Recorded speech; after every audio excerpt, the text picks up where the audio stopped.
Yeah. We really boxing. Who wanted the battles? Let's see. Oh, we boxing? Yeah, we boxing. I need that belt like it ain't no other option. So we punching and weeping and blocking. Defeat ain't an option. Let them know. Shoot a video. Put it on BVO. Let them know. Every time I punch, it's a heavy blow. BVO. Bound to hit like bricks cause it was set in stone. Let them know. I ain't getting body, but I'ma hit this flow. Yeah, way more than a show. This is BVO. This how it's finna go. I'ma throw some jabs. Make them think my punch is weaker than I hook his ass. This the ring, not the kitchen, but I'ma cook his ass. Me and him, that's a pro versus the rookie class. All my life I had to fight, but I still love it. Me and BVO got moves that you can't steal from us. And these haters be throwing shots, but I don't feel nothing. I ain't gonna lie, shit, they alright, but we a little rougher. Step up for the title and face your rival, this ain't no little tussle. Bet I be no bird, being chicken to get your feathers ruffled. Footwork, I'm dancing around my opponent like the Cupid shuffle. Good work, bodies hit the flow, they can't move a muscle. The upside is we ain't in the streets, shooting and shooting up. Catch me in the ring, sticking, moving and suited up. I know everybody can eat, but I ain't full enough. Oh, you said it's smoking some beef? I guess I'm pulling up. Oh, we boxing? Yeah, we boxing. I need that belt like it ain't no other option. So we punching and weeping and blocking. Defeat ain't an option. Let them know. Shoot a video. Put it on BVO. Let them know. Every time I punch, it's a heavy blow. BVO. Bound to hit like bricks cause it was set in stone. Let them know. I ain't getting body, but I'ma hit this flow. Yeah, way more than a show. This is BVO.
Shout out to all the haters and doubters. My boy Undisputed. 2 times.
Yo, what's up? What's up? It's your boy BBO Boxing coming to you live and direct. Just waiting a few minutes, man, on my man D Free. He on the way. But we had a big week in boxing last week. We seen Inoue become unified champion at 122. We seen Terrence Bud Crawford in dominating fashion just destroy Errol Spence. I'll tell you what, man, this last week was just a beautiful week of boxing, man. I can't say nothing but great things. So to my man Winkle Brain said PEDs are illegal for a reason. I don't know who he's saying on PEDs. So to my man Sean said, I've been saying Crawford was the best for years. Replaced the 5 different bets with buddies. I came up. There was a lot of Big Fish fans. No, there ain't though. No. At the end of the day, man, you know what? Full credit goes to Terrence Crawford. Terrence Crawford is a terrific fighter. Terrence Crawford taught me something this weekend, and that's that you can't always judge a book by its cover. At the end of the day, man, we got to give a brother his credit. He went in there and dominated Errol. I mean, that wasn't no fight. That was an absolute domination. And when you see a fight like that, you just can't help but say, "Wow, this was just nothing but domination here." And I'll say this: when it comes to Errol Spence, man, he got to go back to the drawing board. I don't think he should take this fight. I really don't think he need to take the fight because, I mean, he got beat really, really bad. And when you get beat up like that, I mean, somebody beat you to death. I mean, come on, man. It's hard to say, yo, go right back in there with that fight. I mean, he probably will because of the money. But I'll say this. You could tell that Bud Crawford was kind of playing with his food, man. He kind of was just, carrying him through most of the fight. And at the end of the day, bro, I hope to see him get back in the ring, but he do not need to go against Bud because Bud had beat him to death. I think Bud are hurt him bad, man, and I think that's just what it is, man. Salute to my man AB. Salute, bro. My man Sean. So I've been saying Crawford was the best for years now. Well, where all them Big Fish fans at? I mean, at the end of the day, man, you were right. We were wrong. I learned this week. Hey, from now on, your boy BBO does not have a dog in the race because, hey, man, they can lose. They can absolutely lose, and that's what happened with Errol. I mean, Errol got beat to death. I mean, it wasn't no fight. That was an absolute beatdown. I mean, he just got beat, from pillar to post. Nothing he could do. You could say he won the first round, but come on, man. We reaching at that point. At the end of the day, man, he really got dog walked. I mean, it was like one of these on him. It was the easy smackdown. I mean, it was nothing but that. He said, I don't think he should fight Crawford again. I think that's a bad idea. I don't think there's any way Spence could change the results. That's an absolute fact. I don't think there is either. Because nothing in that fight showed me that he could beat him. He just got in there and got dominated. At the end of the day, man, you got to be careful when you do that. You got to be careful when you do that because at the end of the day, man, this is a real dangerous sport. And to see him get dominated like that, oh my God! I mean, it was just shout out to my man Dub Brightside. He was calling the fight, and man, I just was sitting there listening to him call the fight, and I was just like mortified, like, wow, what in the world is going on? I mean, salute to my man D Free. D Free was like, I don't got a horse in the race, so he just was sitting back enjoying the fight. I wasn't that way. I more or less was rooting for Errol. It's no fact. It's a known fact. I was rooting for Errol, and to watch him just get beat up like that. I mean, he, at the end of the day, man, salute to my man D Free. What's up with you, brother? How you feeling, man? I was just talking about how, man, I was sitting back watching the fight, horrified, and you was cool as a pan, man. That boy D was cool as a pan watching Errol get beat up, man. So what you think he should do next, man? Yeah, you on mute. You on mute. I don't think you know you on mute. No, I was saying, hold on 1 second. Oh, no problem. I think he should. I told you what he should do. He should go to the drawing board and go look at the mistakes that he made and see if he can correct them. I mean, we already know he asked for the rematch, so He gotta be able to correct the mistakes that he made, and I think they should fight at 54, not 47. I think it's funny you say that. Hey, salute to my man, Boxing Nerd. He said y'all Negroes were dead wrong.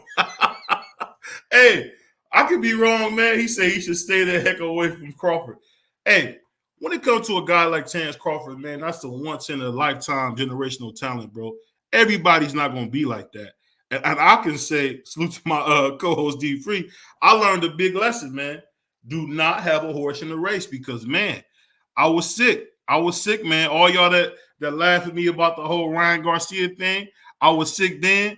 I was sick. I was sick when I seen what happened with the whole Terence Crawford beatdown. Because, man, Terence Crawford, if we honest, man, he took it easy on Errol. He could have really hurt Errol bad. And salute to my Canadian brother Boxing there. You know, you won for 100. He got one right. I mean, hey, you got one right for once. Yeah. I mean, what you think, D? What you think, D? I mean, like I said, after the fight was over, I tipped my hat off to Terence Crawford. I mean, he was what all his fans claimed him to be, and he was the better man that night. So I don't know if Errol Spence can beat him. I mean, from what we see, I don't know if Errol Spence can beat that man. But who knows? I mean, like I said, I didn't see stranger things happen because that Saturday night, it just looked like he was a step ahead of Errol Spence. But who knows? Errol Spence probably can go back to the lab and correct the mistakes he made. I mean, who knows? They said he was dehydrated at that weight. I'm not making no excuses. Crawford was the better man. So yeah. I don't know. Maybe he could correct his mistakes. Maybe he can't. But I mean, like I said, I tipped my hat off to Bud Crawford. He definitely was the better man Saturday night. Hey, and there's no doubt about that, man. At the end of the day, I just to say this. I got to salute to my man, Mark Nash. I see you in the chat saying I told you so. Hey, that boy Mark Nash been saying it was going to be a fish fry for months. So I gotta salute you on that. Same thing with my brother Boxing Nerd. He said that. Salute to my man Marky Dan, my man Low Blow. He said, no, bro. You said anyway would stop Terence Crawford. I said he would stop Terence Crawford if they were the same size, man. And I might be wrong about that too, man. But hold that. I said I thought if Inouye was the same size as Terence Crawford, I think he was stopping at the same size. I mean, I don't know. I don't know because I mean, nobody thought that Inouye was going to be able to box with Cool Boy. So who knows? I don't know. We don't know if we've seen the best of Inouye. We don't know. I mean, I'm not gonna put him as one of the best fighters that's in the game right now. He's a good fighter, but he still got a lot to prove. I mean, like I said many times before, he only beat two top guys. I mean, two names on his resume. He only got two names on his resume. Everybody else was a bunch of nobodies. So, but I'm not gonna say he can't fight, but I mean, who's? Yeah, who knows? Hold on one second. It just jumped on me. Blessings, man. He said, blessings, D Free and BBO. Salute to you, my brother. He said, Bud carried Spence to 9 so he could sell the rematch. Salute to my man, Low Blow. He said, where the prize at? I'll say this. The prize is that he showed the world that he's the king of boxing, man. At the end of the day, he's the king right now. When you beat somebody half to death like that, you gotta give him credit, man, because everybody had Errol Spence, including me, had Errol Spence, in their top 5 pound for pound, man. He said, I mean, he's still a top 5 pound for pound. He wasn't better than Bud. I still got him as the top 5 pound for pound. Yeah, I mean, I'll say this: he can fight. He can fight. He said Spence never made adjustments. It isn't as good as we all thought. D Free was good, man. My man 88 Sports Talk said was good. He said Bud versus Inouye, same size, is a high level chess match. I would say it was. Go ahead. No, I was gonna say what I did do is that fight Saturday. Bud made it to my pound list because he wasn't on it before then. He's on there now. He wasn't on there. He was pound for pound. D free, you joking, right? No. Why would I You go? didn't- I'm not. I don't lie about shit I say. No, he wasn't on my pound. Wake up, nigga. We gotta get this money. Oh, you got a froze for a second. Although my brother froze, but Yeah, no. He wasn't on my pound for pound. I respect it. I respect. I mean, I put it like this, man. I don't understand why people would not give him the credit for the talent. I mean, we give Shakur credit for having talent, and it is what it is, man. He said, Bud versus Anyway. Hold on one sec. He said Spence dropped to 7 on my list. See what I'm talking about? What it? I don't know, man. He said, Dub Free, your pound for pound list is but for that statement. I mean, I would say I couldn't have a pound for pound list without Terence Crawford on. I mean, at the end of the day, man, Terence Crawford would have to be, number 3 or number 2 before this fight, because I had Jamel as number 1, then I had Anyway number 2, and I had Terence number 3. But he's clearly number 1 now. I mean, he's clearly number 1. And if we're talking about, performances, man, that was just a masterful performance, man. I mean, Boxing Nerd, you can say what you want, bro. There's no way that you thought it was going to be like this, bro. There's no way. There's no way you could have thought the fight would be like this. You said you lose credibility for that statement like that. I'll say this. I think people really hold Terence Crawford's lack of big names on his resume against him. But I'll be honest, from here on out, no longer can you say anything other than he's one of the best in the world, because the kid absolutely dominated. The kid absolutely dominated. He absolutely dominated. He actually dominated Earl. And I'll say this about Earl. Earl, one thing I will say is Earl really surprised me, and I'm gonna say why he surprised me. He surprised me because he did not show any adjustments. Any adjustments. I mean, Marky Dan, you know, like I know, man. You know boxing like I do, bro. To see him once he went down, I mean, it reminded me a lot of when Buster Douglas hit Mike Tyson, and Mike Tyson hit the canvas for the first time. He got up and he didn't really know what to do. He said, I never moved from number 1 since 2018. Y'all wildin'. I mean, I could say before Usyk moved up, I thought Usyk was number 1 at one time. But then when you become the heavyweight champion, you the heavyweight champion. D-Free, can you hear me, bro? Yeah, I'm good. I'm good, man. I was just saying that, you really can't deny who Bud is now. Now we got to say Bud is everything that we thought he would be. And it's just that simple, man. And I would say going forward, man, you got to say he the best in the world, man. He the absolute best in the world. And that's a fact. And you know what? I'll say this. He said, I had Bud in the 11th round knockout, but competitive until Bud catching with some hot-ish later. I was surprised how defensively irresponsible Earl was. Salute to my man, Prize Fighter, man. He said, smash the like button. I think the funny thing about it is, what people missing about this whole fight is this.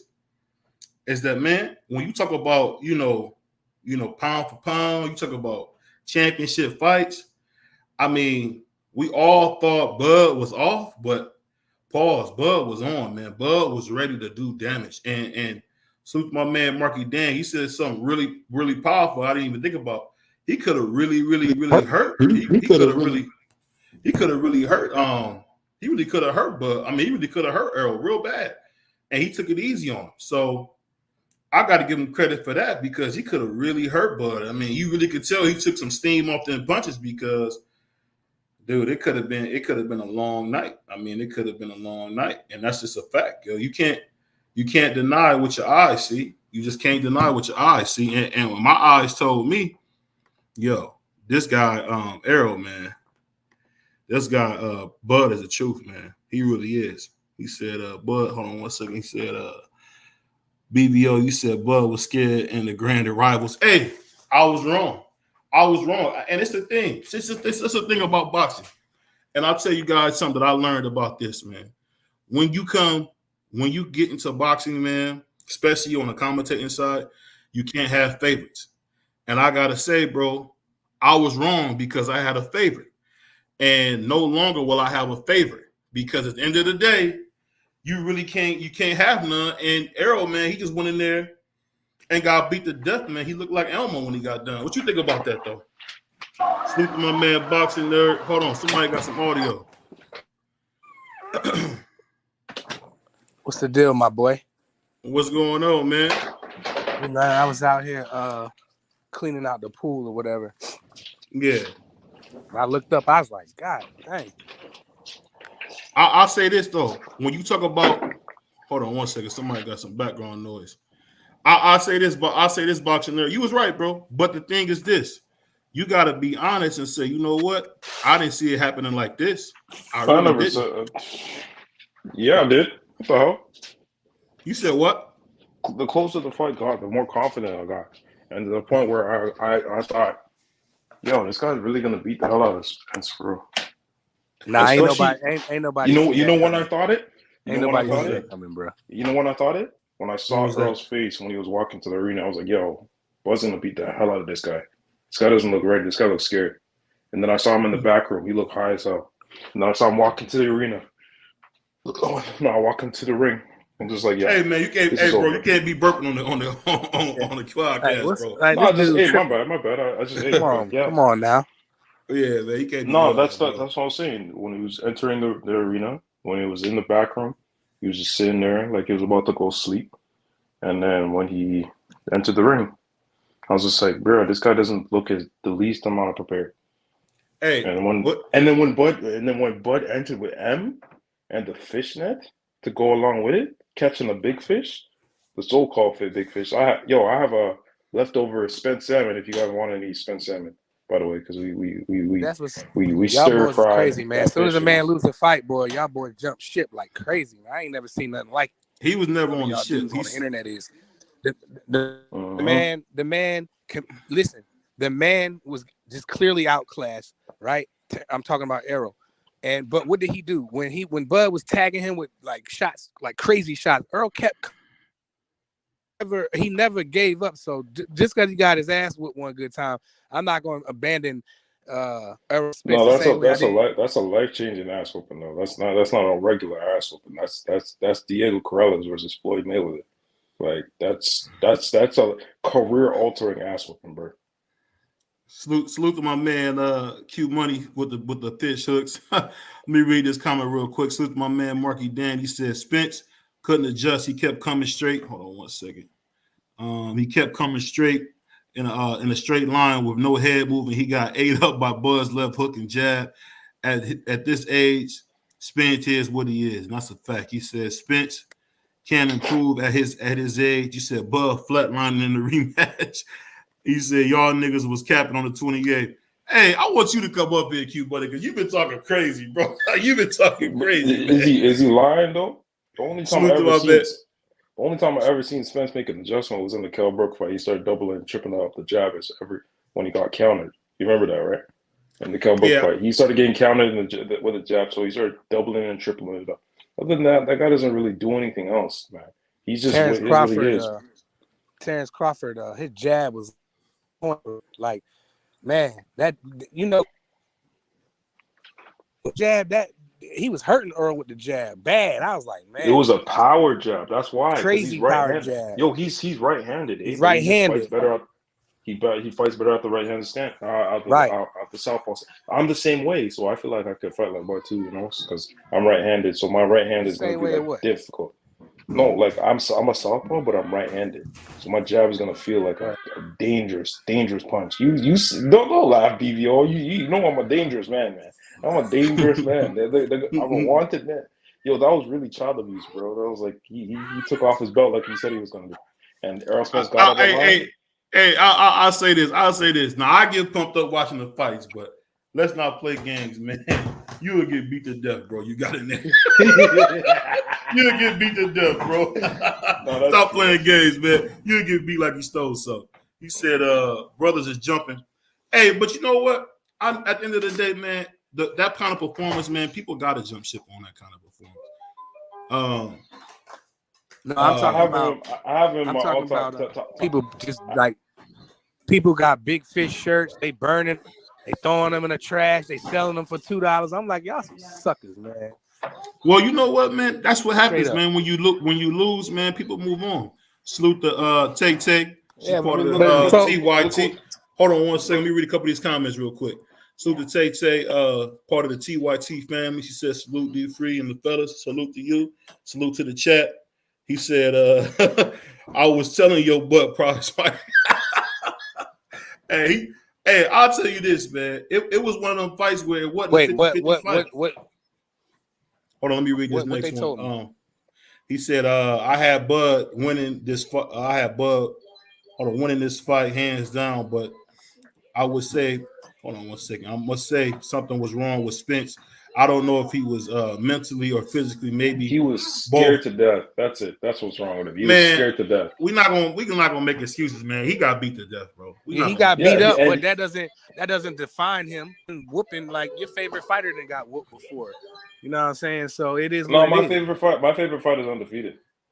Man, both my favorite fighters are undefeated. They haven't got whooped yet. Man, I'm not even. Boots and Crawford haven't got whooped yet. They haven't had any close fights. Man, these dudes just started, bro. You sound these crazy. dudes just started watching boxing 10 years ago, and they come up here. And ain't nothing wrong with that, bro. We need more boxing fans. Salute to my man. Q Money said it was not a 50-50 fight. I told y'all, brothers.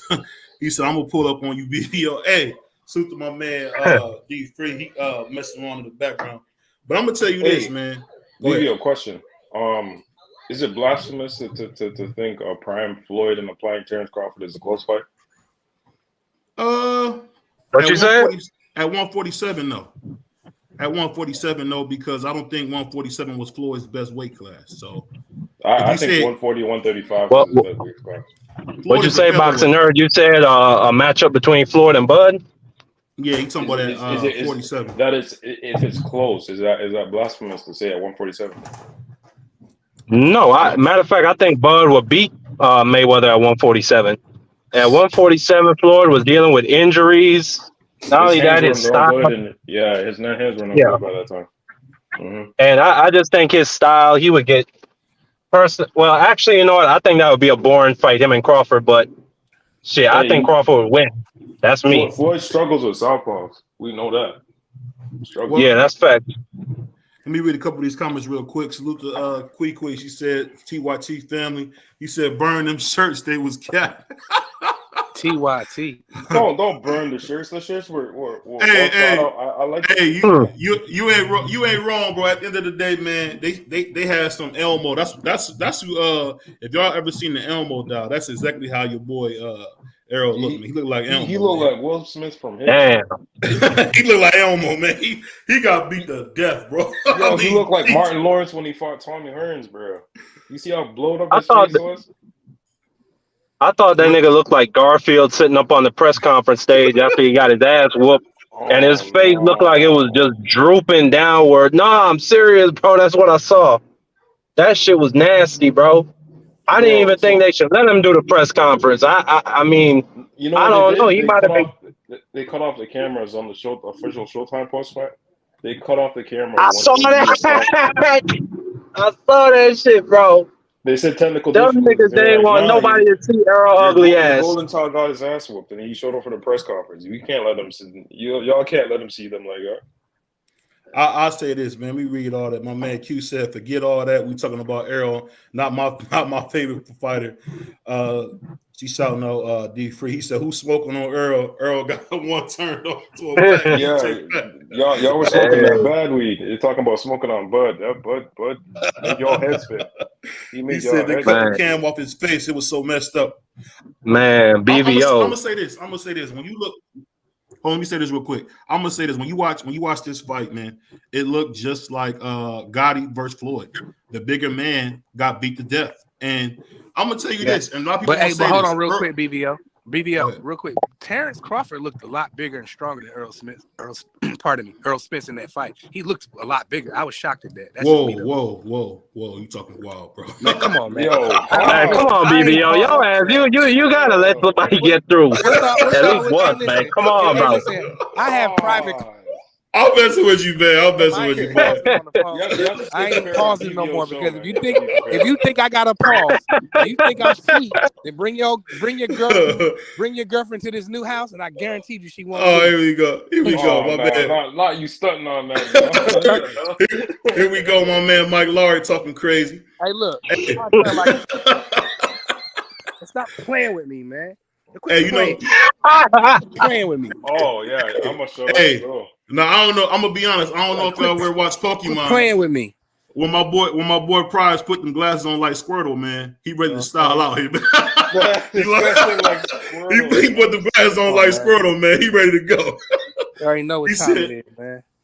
What you said? It was a master class. Hold on one second. QQ said, because I'm gonna still be Team ERROL no matter what. Born and raised. I mean, I respect that you out there in Texas, man. He lost a fight. It is what it is. This was Iran Broccoli versus James Toney. It was worse than that. No, he said, that got ugly. That Barkley versus Tony. That was ugly. What do you say? I'm not having all this bad talk about EJ. He did what your favorite fighters won't do. And that's the fact. He took a fight. Shit, my favorite fighter got it done in Japan, so I don't know about that. Hey, shit, my favorite fighter handled business. I'm gonna say this real quick. I'm with Kwee with the not talking down on somebody. You know what I'm saying? Y'all, the internet is crazy to me, and I just can't get involved with some of the stuff y'all be saying. Oh, he looked like this. Like, come on, man. The dude was in a fight of his life. He got ass beat. It is what it is. Terence Crawford is number. I didn't doubt that he was. I mean, I ain't down in the nigga in the sense that I don't want him to ever come back. I mean, he had a lot to say before the fight. He got his ass whooped. Niggas is gonna clown him. You got to sell the fight, bro. Like, I give him, that's true. I give him it. Hold on. I give him his respect. No, I give him his respect as a champion. He went in there. He did his thing. I'm just saying he looked fucked up after the fight. That's all, bro. What you think, D-Free? I had a lot of down talking on EJ, but like I said in the chat, EJ did what a lot of y'all favorite fighters won't do. EJ said he stuck around a weight class. We're not giving him no around at a weight class. Man.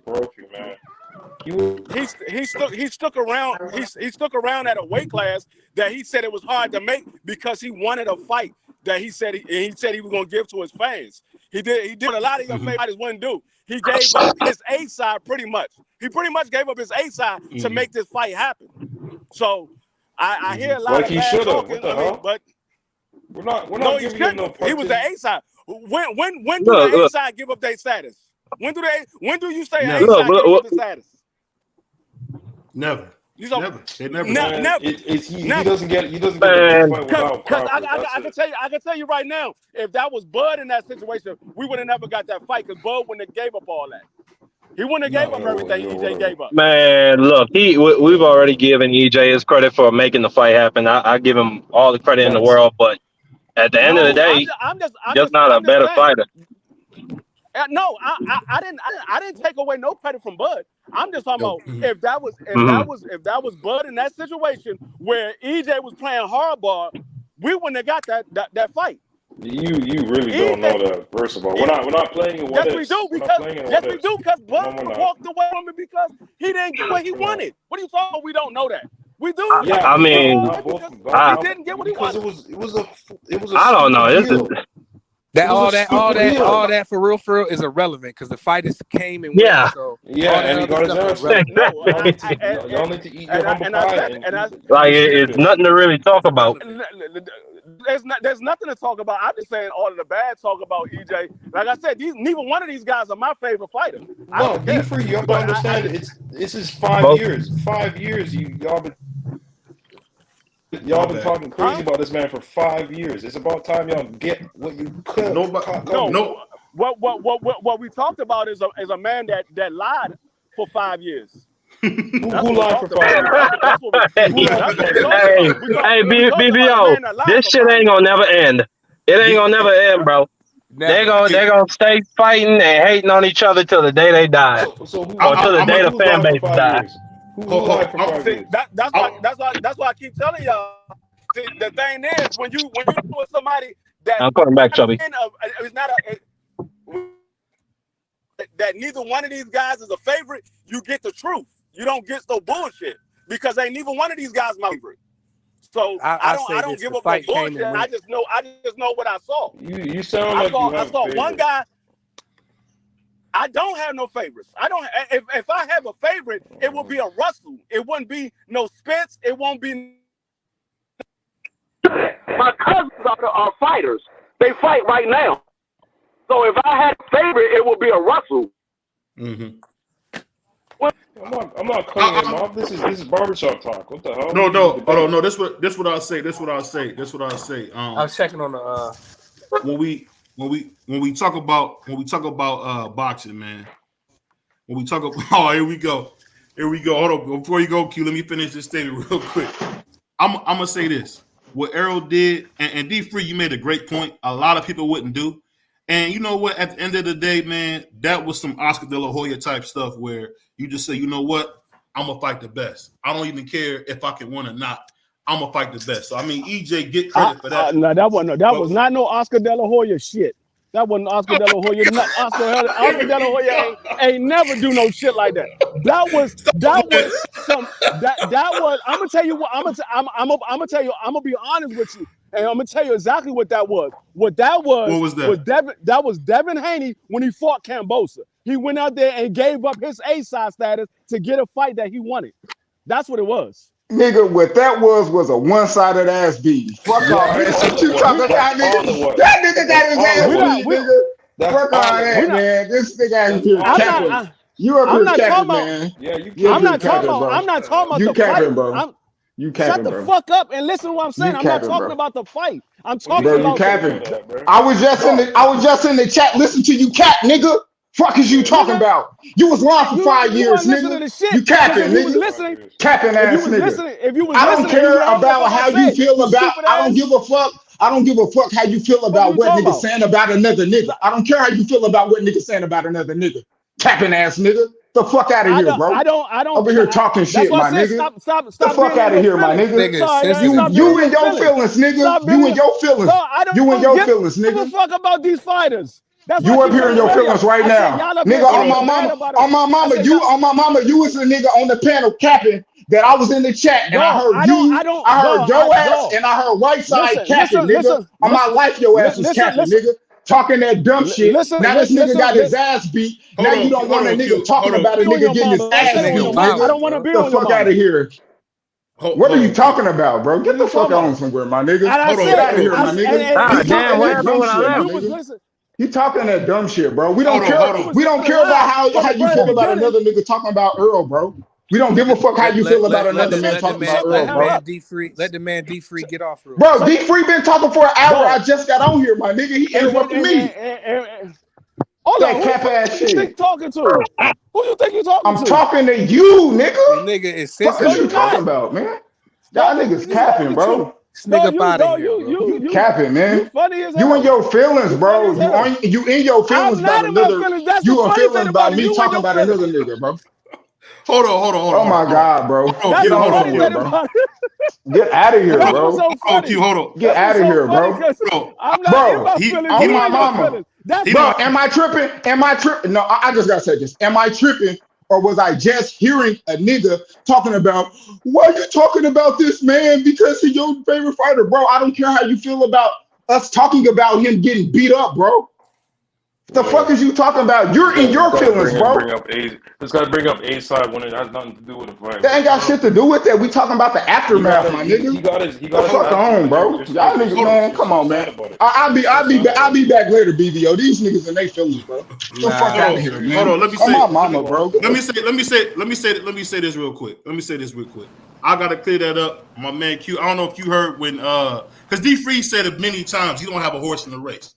I think what he was saying was very true. And the fact of the ERROL gave up everything to make the fight. At the end of the day, we're not even talking about the fight at this point.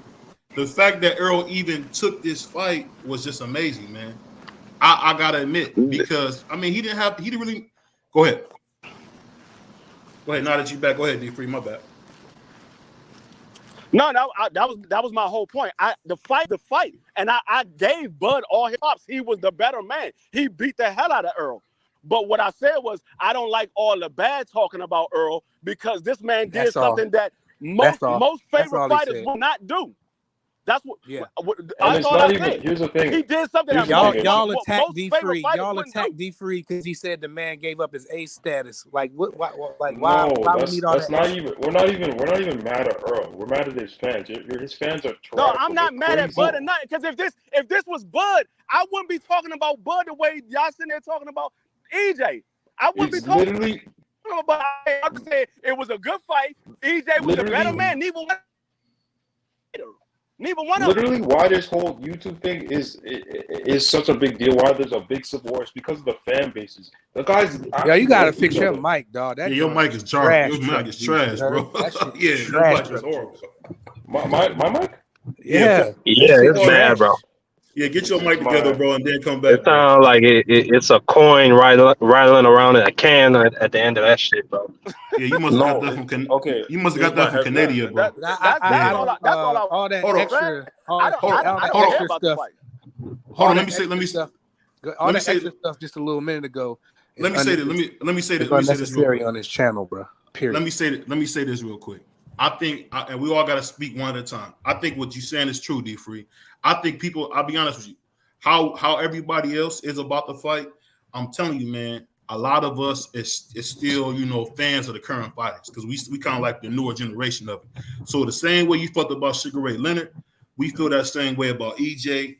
And definitely in Q's case, he feels about Bud Crawford because he's been telling me Bud Crawford is that guy since I met him. So I'm just saying that's probably where he's saying, well, we got to give him credit. But at the end of the day, he looked like he didn't belong in the same ring with Bud Crawford too. We got to say that too. I mean, we got to admit that. What you think about that, D-Free? You said we got to admit what with Bud Crawford? I'm saying we got to admit that a lot of his fans have, just like he said, he been getting slighted for 5 years. He hadn't been getting his respect. Not you. No. I don't think you. We know you didn't say anything. I'm saying the overall sentiment was that he was not that good. He didn't deserve this. He didn't deserve that. So that's what we get when we dealing with him. So that's what I'm saying in that aspect. No, I mean, like I said, that man deserved all the credit because he and Earl Spence. He deserved every credit that belongs to him. He deserved all that. And from what I've been saying, all of the real boxing fans, what they've been doing, they've been giving Bud Crawford his credit. Now, if you're talking about a fanboy, that's what it is. It's a fanboy. But the real boxing fans have been giving Bud Crawford his credit. He's been giving Earl Spence his credit. That's what I'm talking about. And that's why I always say I cannot have a favorite fighter, because if I have a favorite fighter, I can't keep it 100. That's why I don't have a favorite fighter. And like I said, if I was going to have a favorite fighter, it would be one of the Russells because that's my family. So I wouldn't be picking Earl Spence or Bud Crawford or Tank Davis. Wouldn't be my favorite fighter. It would be one of the Gary Russells. That's who would be my favorite fighter because that's my family. But I don't have a favorite. Even them, they're not my favorite fighter. I like them. I rock with them. I like Earl Spence. I rock with him. I like Tank Davis. I rock with him. Like them. I just like them. They're not my favorite. Shout out to the homie Dub right side. I ain't seen him in a minute. What's up, my boy? Yeah, super my man. Dub called the fight. What's good, Dub? Yeah, Dub called the fight for us. I was having a fight party, man. I thought I was gonna be able to get on that joint, man, but I had way too many people in my crib, bro. I'll say this. I'm gonna say this though. Salute to my man Kareem Boxing. I ain't seen you in a minute, man. Hey, but I gotta say this, man, and I'm gonna ask everybody this question. I want y'all all to give me an answer. When you see a fight like this, what do you guys want to see happen with Earl next? Tell me what you guys want to see from him next, and I'm gonna ask everybody in the panel. The first thing that Earl need to do is move up in weight, because I'm not going to make excuses for him, but he didn't look right to me. Even when he was training, he looked like he was killing himself, So he did what he did. He sat there, he waited, he stayed out the ring 15, 16 months. Mm-hmm. I think it's time for EJ to go to 54. And I think he'll be fine up there. Charlo going to 68. He'll be fine. What you think, Marky Dan? Go ahead. Yeah. Well, first off, I don't think he should take the rematch. Mm-hmm. He needs to leave that alone. I don't think that he's going to learn anything to help him against Bud in the next 6 months. So I think if he's not going to retire or do anything like that, he should move up to 154. Maybe see if he can get a fight with Erickson Lubin or maybe Fundora, somebody with some heat behind their name. And yeah, just start building. I'm gonna say this before y'all go. Shout out to all the haters and doubters. The boy undisputed. 2 times. So we know he's undisputed. So go ahead and go, boxing nerd and whoever's next. Go on. So the question was, what do you think Spence should do? Yes. He should go to 154 and take at least a year off. That's a lifetime beating that you need to recover from. And pardon me. I don't, because I love Spence. I'm a fan of Spence. I just thought Terence Crawford was going to win. And I said this multiple times. Only the day of the fight where I knew it was going to be an ass win. I said this was a 50-50 or 60-40 in favor of Terence Crawford because of everything I saw that happened in the fight. Because he doesn't make that many adjustments. He just comes forward, and everybody he fought in front of him was just tailor-made, a bunch of flat-footed, like I said, flat-footed body bags. Simple as. And the only person that had any kind of movement, he went life and death with Porter, and Porter got dealt with by Terence Crawford, but Terence Crawford didn't get that win because his daddy stopped the fight. So all those narratives, dead in the water. Errol Spence should take a year off and go 154. Simple as. I'm gonna keep it real with you, boxing. I'm gonna keep it real with you. At the end of the day, and I'm gonna say this. I can't speak for nobody else. I was capping for Errol Spence. A lot of us was. At the end of the day, when you pick a guy from the amateurs and you follow him all the way up, you do kind of make excuses for him when he don't do what he's supposed to do. So I'm not gonna sit here and lie and say I made excuses when Errol was getting drunk all the time. I seen Errol always, looking crazy at these fights, not taking his career serious. I mean, I'm just saying at the end of the day, bro, when he got in there with Bud Crawford, he like he didn't belong in the same arena. I mean, let's just call it what he belonged in the same. But BBL, Terence Crawford is that good though. He'll make you look really, really bad. You know what I'm saying? Not to cut you off, BVO, but like I said this for a while. He's playing catch up with Crawford. He was playing catch up because he wasn't putting the amount of time and effort in the gym that Crawford was. Crawford was always in the gym consistently throughout his career. Like Errol would get fat camps, y'all call it fat camps. Yeah, he wouldn't take his training camps seriously. He'd be drinking in between fights and getting big, and then cutting weight and then getting big. Whoa. No, yo, relax, man. Oh my God. Man, niggas can't say getting big. Niggas can't say the word hard. Your ass always got to start, BBO. Come on, bro. Let the man finish. Y'all niggas got killed. Golly. You got me with that one. Big kid, bro. Bro, how old are you on BBO? You talking about pause and shit. 33. Oh man, goddamn, you older than Jesus saying that. Hey, Dub, tell me what you thought about that fight, Dub. Man, first thing, man, shout out to my brother BVO. Shout out to the panel, man. Hey, man, it wasn't what I expected. Once again, you just got to give Bud Crawford credit, man. You got to give that man credit. He made this man look below average. He came out. He put his hands together well. He had the better jab. He did everything better than EJ in the fight. He did everything better. And hey, I saw it wrong. That's all I can say. I saw it wrong. I seen my brother Q up here. That's why I was really coming to holler at, but I see he jumped off. But yeah, man, I saw the fight wrong. And man, Bud embarrassed that man, respectful. He embarrassed him. It wasn't. He carried him in the fight. When we were going through it, I thought he probably could have got him out of there sooner than what he did. You know what I'm saying? So, I mean, it was one-sided. It was a one-sided fight, and at the end of the day, man, I got to give respect to EJ. I still don't think if it weren't for him, then we would have got the fight. And so I give him that credit. At the same time, Bud is the better fighter, and even in a rematch, I don't even know what there's a discussion of a rematch for, because the fight, it was just so one-sided that, hell, and then you allowing, they talking about having that 54, hell, Bud, he might be strong at 54 too. So, I don't see a reason for the rematch. I think Earl, he should go up to 54, start testing those waters up there, take on the Fun Doors and the Lubins and get started with them guys, and then try the best to make himself a champion at 54 next. That's what he should be doing. I agree with that 100%. Shout out to homie Doug. Stay away from that man from Omaha. Salute to my boy Dirk, man. My man Dirk. I'm gonna have Dirk say something. Then I'm gonna have my man Knockout say something. Go ahead, Dirk. Yeah, man. As far as Earl, I thought it was gonna be a close fight. I picked Bud to win the fight, but damn, that's all I can say. Damn. Yeah, you hit it right there, bro. Yeah, bro.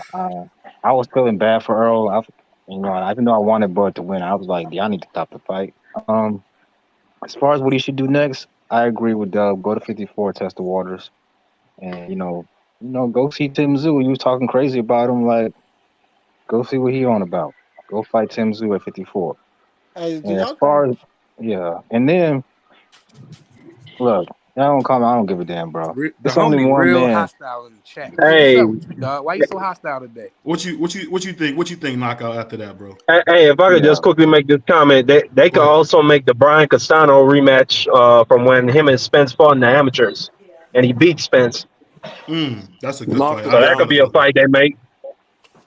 Castano, I'll put like this: Castano might give Spence hell all that, so that might be a tough fight. What you think, Knockout? What you think about that fight? He did give Charlo hell twice. Yeah, he did. Look, bro, what's up, BBO, and shout out to y'all, boy. Look, man, this is what it is, bro. And I ain't saying nobody up here doing it, but I did hear a little bit of it, bro. I need Earl fans to stop saying shit that you wouldn't have said if he wanted to fight, bro. If you wouldn't be talking about it, bro. If he had won, don't talk about that shit right now, bro. That shit look weak, bro. That shit look weak as hell, bro. That man got his ass beat. That shit was some Floyd Mayweather, Arturo Gotti type shit. Some Oscar De La Hoya, Manny Pacquiao type shit.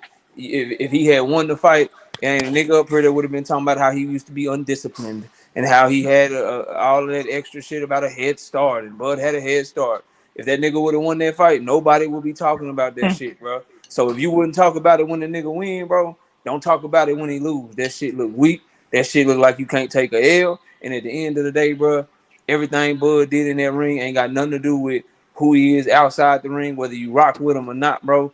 That man made history. And to talk about anything other than giving him the credit that he deserves, bro, in terms of what he did inside the ring and the performance that he put on, bro, that's taken away from the sport of boxing, and that's taken away from just you as a fan if you deciding to do that because you can't stand the fact that a fighter that you support lost, bro. So, again, not that nobody in particular up here, but I'm seeing a lot of that shit going on, bro. It's a lot of conspiracy theories. A lot of motherfuckers talking about he ain't look like this, he ain't look like that. It's not a motherfucker in here that would have said, oh, he ain't look the same going to the ring. If he would have won, motherfucker would be like, oh, man, he was calm, bro.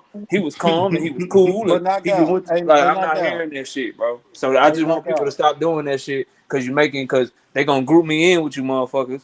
And they gonna say Earl Spence fans doing this, doing that, bro. Don't group me in with this shit, bro. That's some weak ass shit. Get that man his credit, bro. Hey, Knockout, I got this video. Shout out to all the haters and doubters. My boy Undisputed. 2 times. I'm gonna keep that video. Go ahead, Kareem. Hold on 1 second. Has knockout. So did Earl Spence look like his normal self? Yes, bro. To me, in the first round, the nigga threw 35 jabs. The nigga would look strong. He won the first round off his activity, and then Bud hurt his ass with a jab in the second round. Nobody saw Earl getting hurt. Can I say something? Go ahead. Hold on, real quick. And I got that nigga. That nigga Crawford had hit Earl with a jab in the first round. Made that nigga take like 2 or 3 steps back. I was like, what the fuck, bro? So you didn't see that shit in the first round? Niggas act like they don't know. All of a sudden, when it's your favorite fighter, people don't know boxing no more. The reason he didn't look the same was because he was getting hurt and tagged the first 5 minutes of the fight. I think he get hurt with a fucking jab in the first round. When have you ever seen they get hurt in the first round? Could be a sign of being dead at the weight. I'm just saying. I think the fight changed in the second round. I believe it was when they hugged up and Terrence kind of like pushed him, but not really pushed him. And he like nudged him back, and like he kind of realized, yo, this dude might be actually kind of stronger than me at this weight. And I just feel like his even if they were to fight at 54, let's say they fight at 54, I think at the same time it'll be worse because at the same time, Terence is fundamentally he's better. He's faster. He's stronger. His fundamentals are just better. Facts, bro. He just a better. He just proved to be a better fighter. And shout out to the homie Q in the chat. If I'm cooked, nigga, you cooked on Monster anyway and Cool Boy because you picked Cool Boy to win, nigga. So if I'm cooked on this, you cooked on that, bro. You already know. Shout out to the homie Q though. The only way Earl Spence gonna beat Crawford unless he ages that nigga out, bro.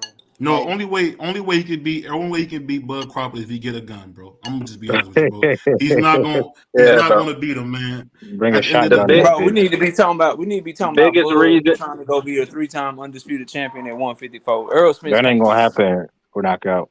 He about to fight. That's what the conversation need to be. No, What's next? I think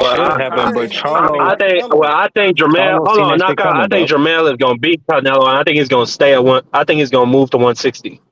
Jermell. If he beat Canelo, you know the nigga's gonna get a rematch, right? Canelo ain't gonna let that shit go. He gonna get a rematch. I think it's a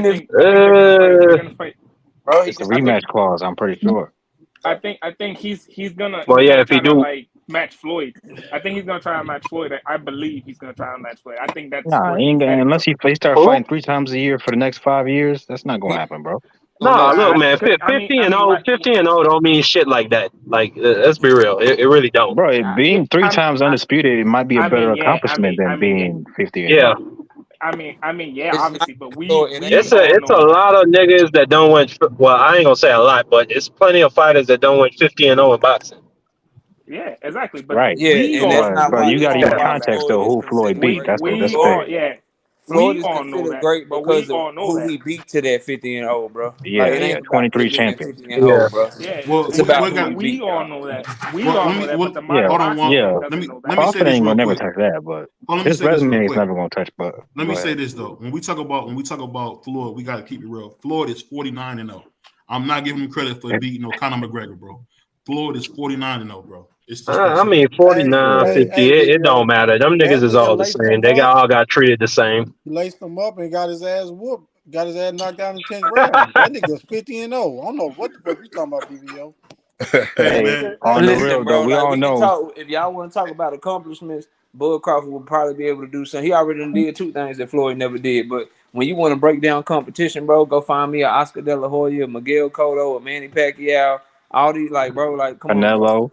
Canelo, come on, bro. Like this. It's not comparable. I'm gonna say this too, man. The thing that I think the thing that we missing is that boxing is not as deep, as it was when Floyd. Come on, bro. You too also, we're ignoring the fact. Let's be honest, bro. And it was always getting on my nerves with the Bud fans that Bud was being ducked, but it's probably true, bro. Danny Garcia didn't want to fight this man. A lot of niggas did not want to fight Bud Crawford coming up. That's the truth. Man, I don't even want to talk about that shit, man. That's just narratives and the fight over at this point. He got the fight, he beat them niggas. I mean, yeah, he did, but he still made the nigga wait. You would be one person. When you talking about niggas, what it is? At this point, who does he fight next, though? He needs one man that can beat Bud Crawford. 154, press on Charlo. If Charlo dropped them belts, he don't want to How you gonna fight? He needs to start fighting somebody for a vacant, bro. Nah, fuck that. It's only one man that can beat Bud Crawford. Charlo and the nigga got a fight. Who that, bro? And that's Boots Ennis from Philly. Charlo is fighting in a month, bro. That's true. I wouldn't mind that fight. If Bud stayed at 147 for that one fight, shit, I wouldn't mind it. The difference between Earl and Boots is one, he's not slow like molasses, no disrespect. And he's the only fighter that can match Bud when it comes to athleticism, reflexes. Yeah, maybe not experience and skill level yet, but everything else, bro, he can match Bud. Boots got way better footwork than Earl. Boots got way better footwork than Earl Spence. He ain't gonna come to that Crawford in a straight line. Yeah, I tell you that. I guarantee you that. And he got reach because of the economics, though. Crawford did everything he needed to do at 147, bro. That nigga need to go to 154 and try to do something. If he do knock him out, I mean, knockout. To be honest, knockout. How I really feel right now, Bud Crawford don't need to do shit. If he don't want to fight Boots, or if he don't want to take the rematch and just call it a day, he could do that too. Yeah, I'm At cool this with that. point, I'm talking about. we I'm talking playing. about if he gonna At fight. this point, we're playing with house money. I'm talking about if he gonna. I'm talking about if he gonna fight, Marky. Of course, he can ride off into the sunset. I'm just talking about if he gonna fight again, bro. If he want to ride off into the sunset, he can do. He can do that shit. Go out on top. I'm not saying that. I'm saying if he fight again, this is what I would want, bro. If he ain't gonna fight again, you can't criticize a nigga if he retire after the biggest win in his career, making history, doing some shit that no other man has done. Like you can't, you know what I mean? You can't hate on that shit, bro. You gotta get it. You gotta give it up. And this shit, like, you know what I'm saying? Drinking vinegar. Y'all know I don't like that nigga, bro. But I ain't gonna lie to y'all. Yeah, no, Hey, definitely. The funny thing about Bud, man, that's so crazy, man. That's what we talk about when somebody's undeniable. He's undeniable. I mean, he went in there in a fight, and honestly, a lot of us don't like the way Bud, talks about the fans, how he moves, his team, whatever the case may be. But at the end of the day, man, he went in there and dominated the number one welterweight, man, and made it look easy. I mean, that was some Salvador Sanchez type stuff where the greater the competition, It probably the better was he his looked. easiest fight, BVO. Bro, Nah, it was. I'm That's the shit that got. That's the shit that hurt, bro. Is that the nigga, bro? Mean Machine did better, bro. Yeah, that's so crazy. Sean I Porter. really think But that that's what. Benavidez Jr. put up a better fight than Earl, bro. Like, But knockout. You know what them dudes have that Spence don't have? Feet. That nigga Spence kept walking to Crawford Benavidez, and the straight one-legged fucking Mexican. Benavidez ain't around, have bro. but one leg, bro. Oh no! I got that Wow. fucked up. Yeah, I got that fucked up. I don't know. Benavidez, he might just be better. You know what it is, I don't know. bro? Some people step up to the competition. Like they rise to the competition. Like they don't perform as good against lower level competition as they do with higher level guys. I've come to the fact that I believe Spence is kind of very basic. I think Bomac said it in an interview. He's kind of very basic. He's very, very basic. He's not very trap wise like Spence and Porter. Like Porter has more traps than him, and that's why Porter kind of gave him a harder fight than when he fought Crawford. Because I feel like it's just not a lot of people that like realize that like he's very, very basic. It's just he just used a lot of his will and his size just to pause, but just to beat on these dudes. But it's just not like he fought somebody like Crawford, because when he did fight somebody like Crawford, I'm not gonna hold you. He fought Kell, and when he fought Kell gave him a whole bunch of trouble before he even knocked him out. He gave him a whole bunch of trouble, and we seen that. So I was like, I just hope that he's gotten better since that fight. Mm-hmm. And it wasn't like he got better. It just like it seemed like he got worse. And I was like, bro, like ain't no way that you fought 7 times since that fight. How the hell do you not get better? So it's just like, what do we really attest that to? Do we attest that to him, or do we attest that to the trainer? I'm gonna say this, man, and I gotta give this kid credit, man. Salute to the boy X. He said something that I had to really think about that. Errol Spence not going to physical therapy, man, might have ruined his career, because people don't understand, man. When you don't go to physical therapy, man, you're never gonna be the same. And honestly, if we look at Errol's last few performances, maybe the Ugas, but he hasn't really looked like the same Errol Spence that fought Mikey Garcia, or the same Errol Spence that fought, Kell Brook early on, Porter. I mean, Porter, you're right, Porter. I'm just saying he just don't look the same. He just, at the end of the day, the freedom of movement is not there.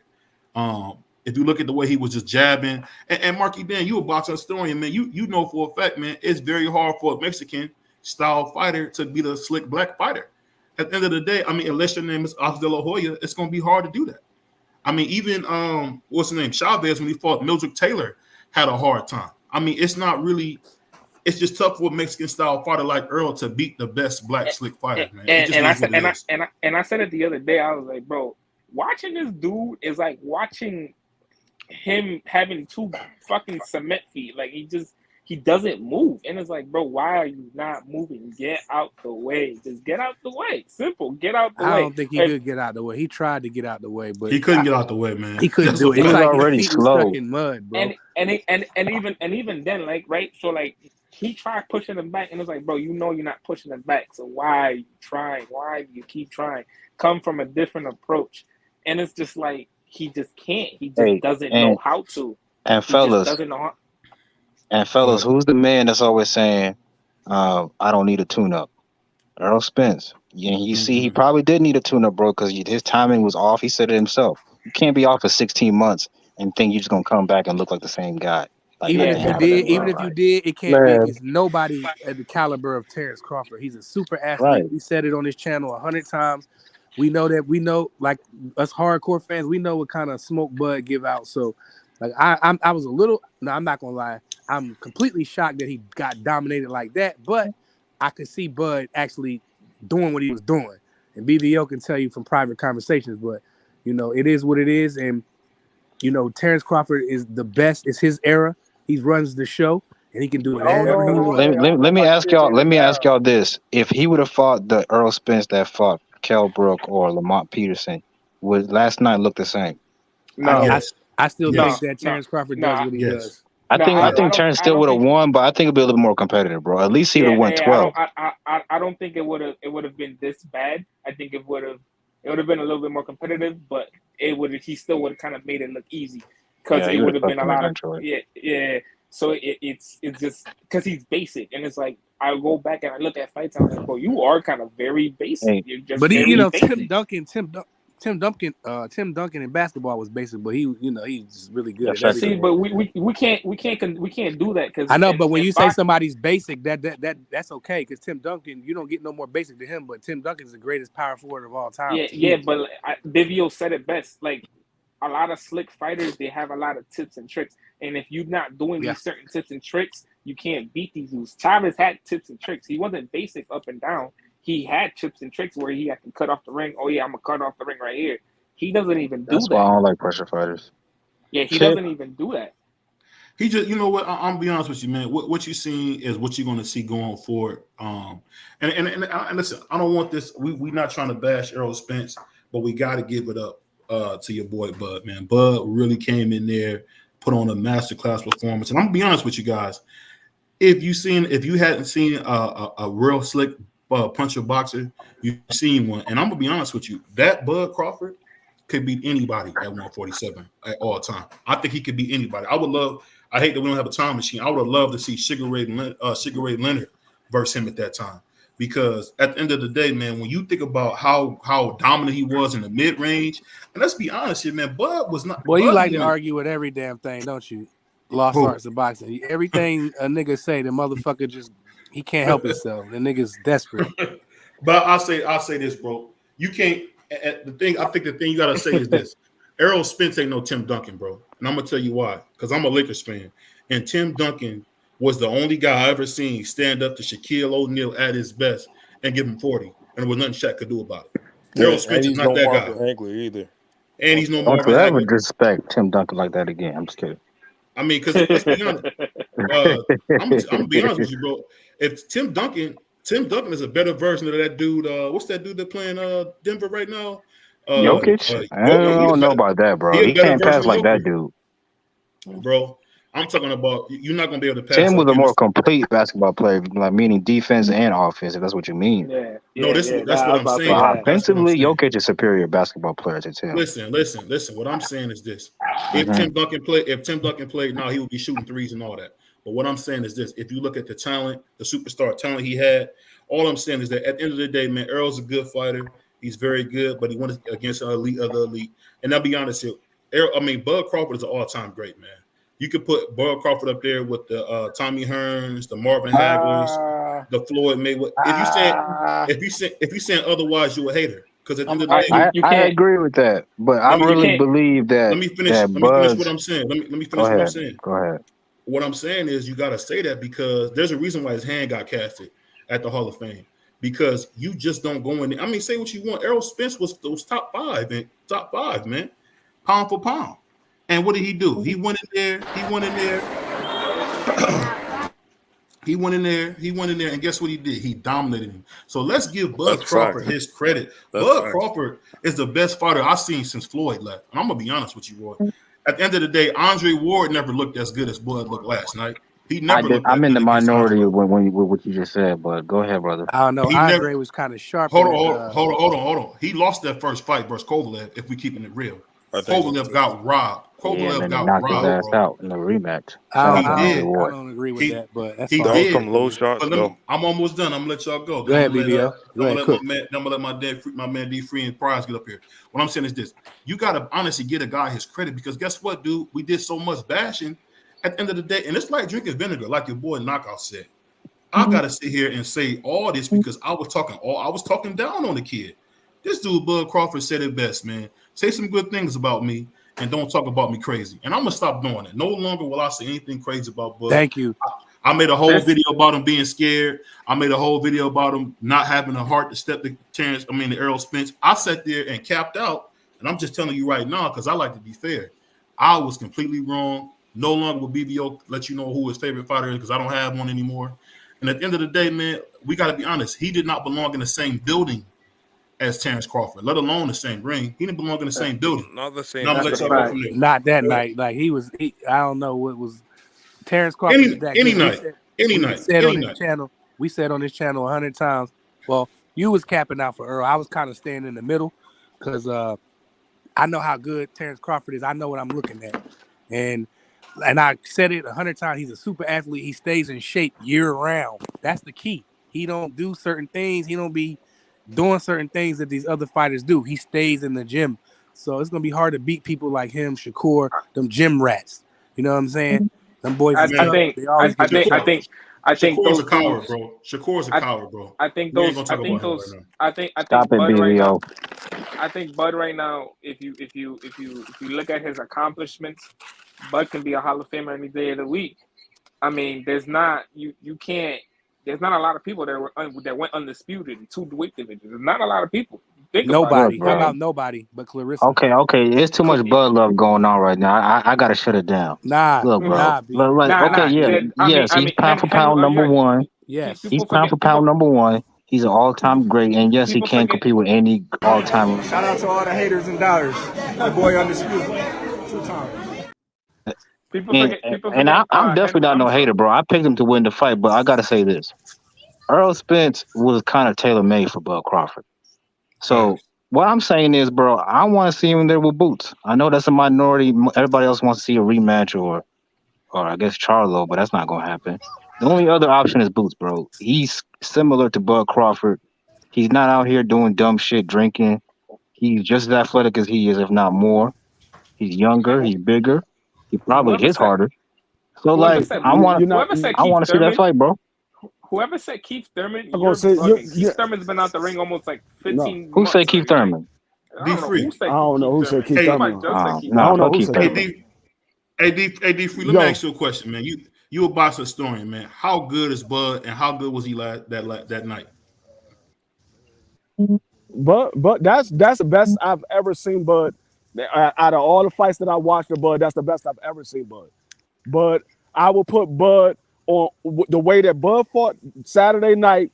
I put him on the level of of a lot of the greats that y'all named. Y'all named Sugar Ray Leonard. Y'all named Floyd Mayweather. I'd have put him on that level. He would give all of them some go from what I saw that night. Now, I heard people say they want to see him fight Boots. If you want to see him fight Boots, it's going to be at 54. It's not going to be at 47 because he even said it. He said, because Earl said he would rather fight at 54 for the rematch. And Bud said, it was hard 47 as well. So if you want Boots, Bud is going to be at 54 because I think that's where Earl and Bud is going to end up is at 54. I read something that he might fight Tim Tszyu. Something like that. I read something like that, but I was like, nah, that's crazy. Tim Tszyu asked for the fight. Get stopped. Yeah, he would. Third round. He would get definitely stopped. But he get stopped in the third round. I was like, that's crazy. This dude just wanted to take on everybody today. He's feeling some type of way. Hey, D Free, let me ask you a question. Will he be able to go up all the way up and fight Canelo? I know he said he wouldn't, but could he go fight Canelo at 164? At what? At what weight? 160. At 164, would be able. At the catchweight at 164. He not fighting Canelo at no 54. No, I said at 164. At 164. 164? Nah. I'm talking about that catchweight. No. Y'all gotta remember.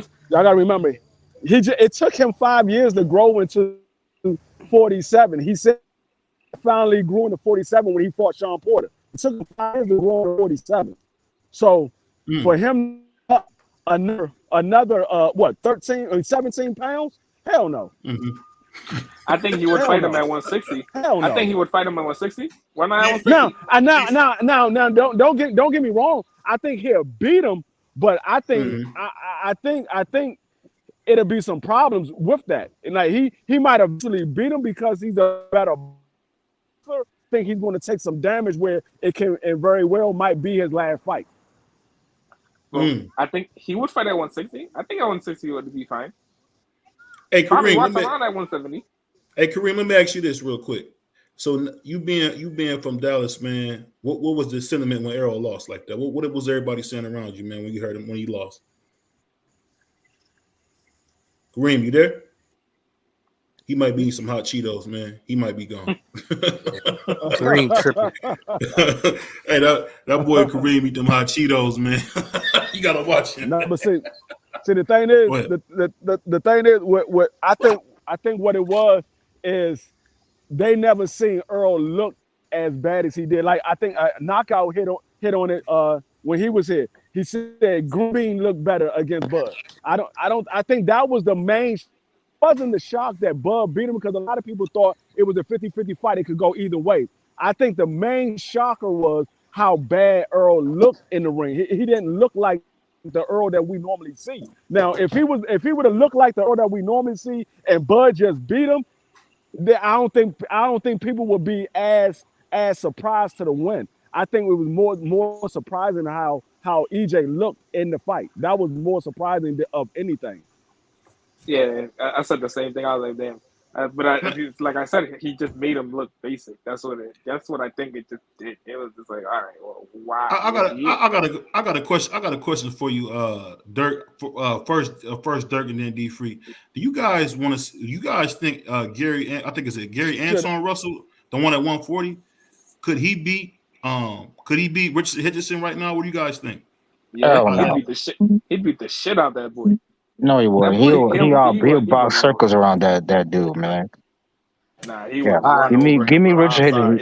Richard Hitchens is. Hold on, man. He's what y'all think Devin Haney is. Put some respect on Russell's names, bro. They gym rats. No. That boy would. First of all, one of them is just trash. Which one was it? Gary Antonio? The little one, yeah, he's not. Yeah, he's not even good. So, and then the other one, the older one, he fight like every 3 years. So he basically a part-time boxer. And then Gary Antoine was hurt by Posto and the last dude. What's his name? His last opponent hurt him. I've never even heard of this guy. So we got to slow down on that. Y'all got to do better with y'all audio, man. Y'all, that's crazy. Hey, D Free. I was gonna ask you, man. Do you think Gary? I think it's Antoine Russell. Could he beat Richard Hitchison right now? What do you think? Can he beat Richardson Hitson? Hitchison, I don't know if I'm saying it right. Hitchison. It's Richardson. Hitchens. Oh, Africa. That's a nickname. Africa. You would think it's Hitchison, but it's Richardson Hitchens. But Hitchens. Okay. Yeah. I don't know. Because yeah, Gary had he looked bad. He looked like he wasn't up for the task when he fought against Rance, but I know Gary is better than that. And I think Hitchens, he's still working on how to become a complete boxer. And I think when you fight somebody like an Antoine, because Antoine can box and he's quick and he's got power, I don't know if he's somebody that you're still trying to learn on. I think he's the type of opponent you gotta be fully aware of what you're gonna do when you get in that ring. You can't be still trying to work some things out, get in the ring with Antoine. Even though he did look kind of bad in his last fight, Antoine still ain't nobody to play with. Yeah, Antoine. And I said it. I think Antoine will run over him because I don't think he has enough power to like hold him back. Because Antoine, once he feels that, he's gonna be like, bro, I'm gonna run you over. Same way he did Boots. He's gonna run him over. run him over. Like, bro, like it's gonna be bad. Like I seen him do it in Philly, and I was Boots like, bro, ain't no Boots will way. stop him now. Boots will stop him now. Stop it. Bro, are you serious, bro? That was the amateurs, and that shit was competitive. He didn't run him over. Like, let's not Boots will exaggerate. stop him now. Nah, he ran him over, that was the amateurs. He did not run him over, bro. What fight y'all watching? People still think No, Boots bro. won that. I'm not talking about the Olympic trials. I'm talking about when they fought in Philly. When they fought in Philly to get to the Olympic trials, he ran him over. It wasn't even. He never ran Boots over. All their fights were close. Bro. Relax. No, he ran Boots over, bro. He ran Boots over. He ran Boots over. DBO, have you seen this fight? I was there. I watched it in live. I was right there. What I'm saying is one thing that Gary showed us is that when you he can smother Boots' power, and when you smother Boots, which not everybody Boots can was do. a kid, bro. But Boots wasn't even cracking back then. He was a skinny ass kid. Gary was younger. Gary's younger than him. Yeah, and he's little than like they grown men now. It's different. Boots will stop him. I promise you guys. If they fought right now, he'll crack his little ass. Get the fuck out of here. You think Y'all do realize they only a year apart. Yeah, but we're talking about size. It's a reason why one fights at 140 and the other one's at 47. They fight right now. Boots wins. Listen what I'm saying. They only a year apart. So when you say that he was a kid, Antoine was a kid too. And you're saying, well, Boots had to grow into his style. Antoine had to grow in his style too. So it's not like one grew into a style and the other one stayed there. They both was around the same age. They both grown. I said, Boots but we all know that amateur style, they give you points for activity. So his style was perfect for the amateurs.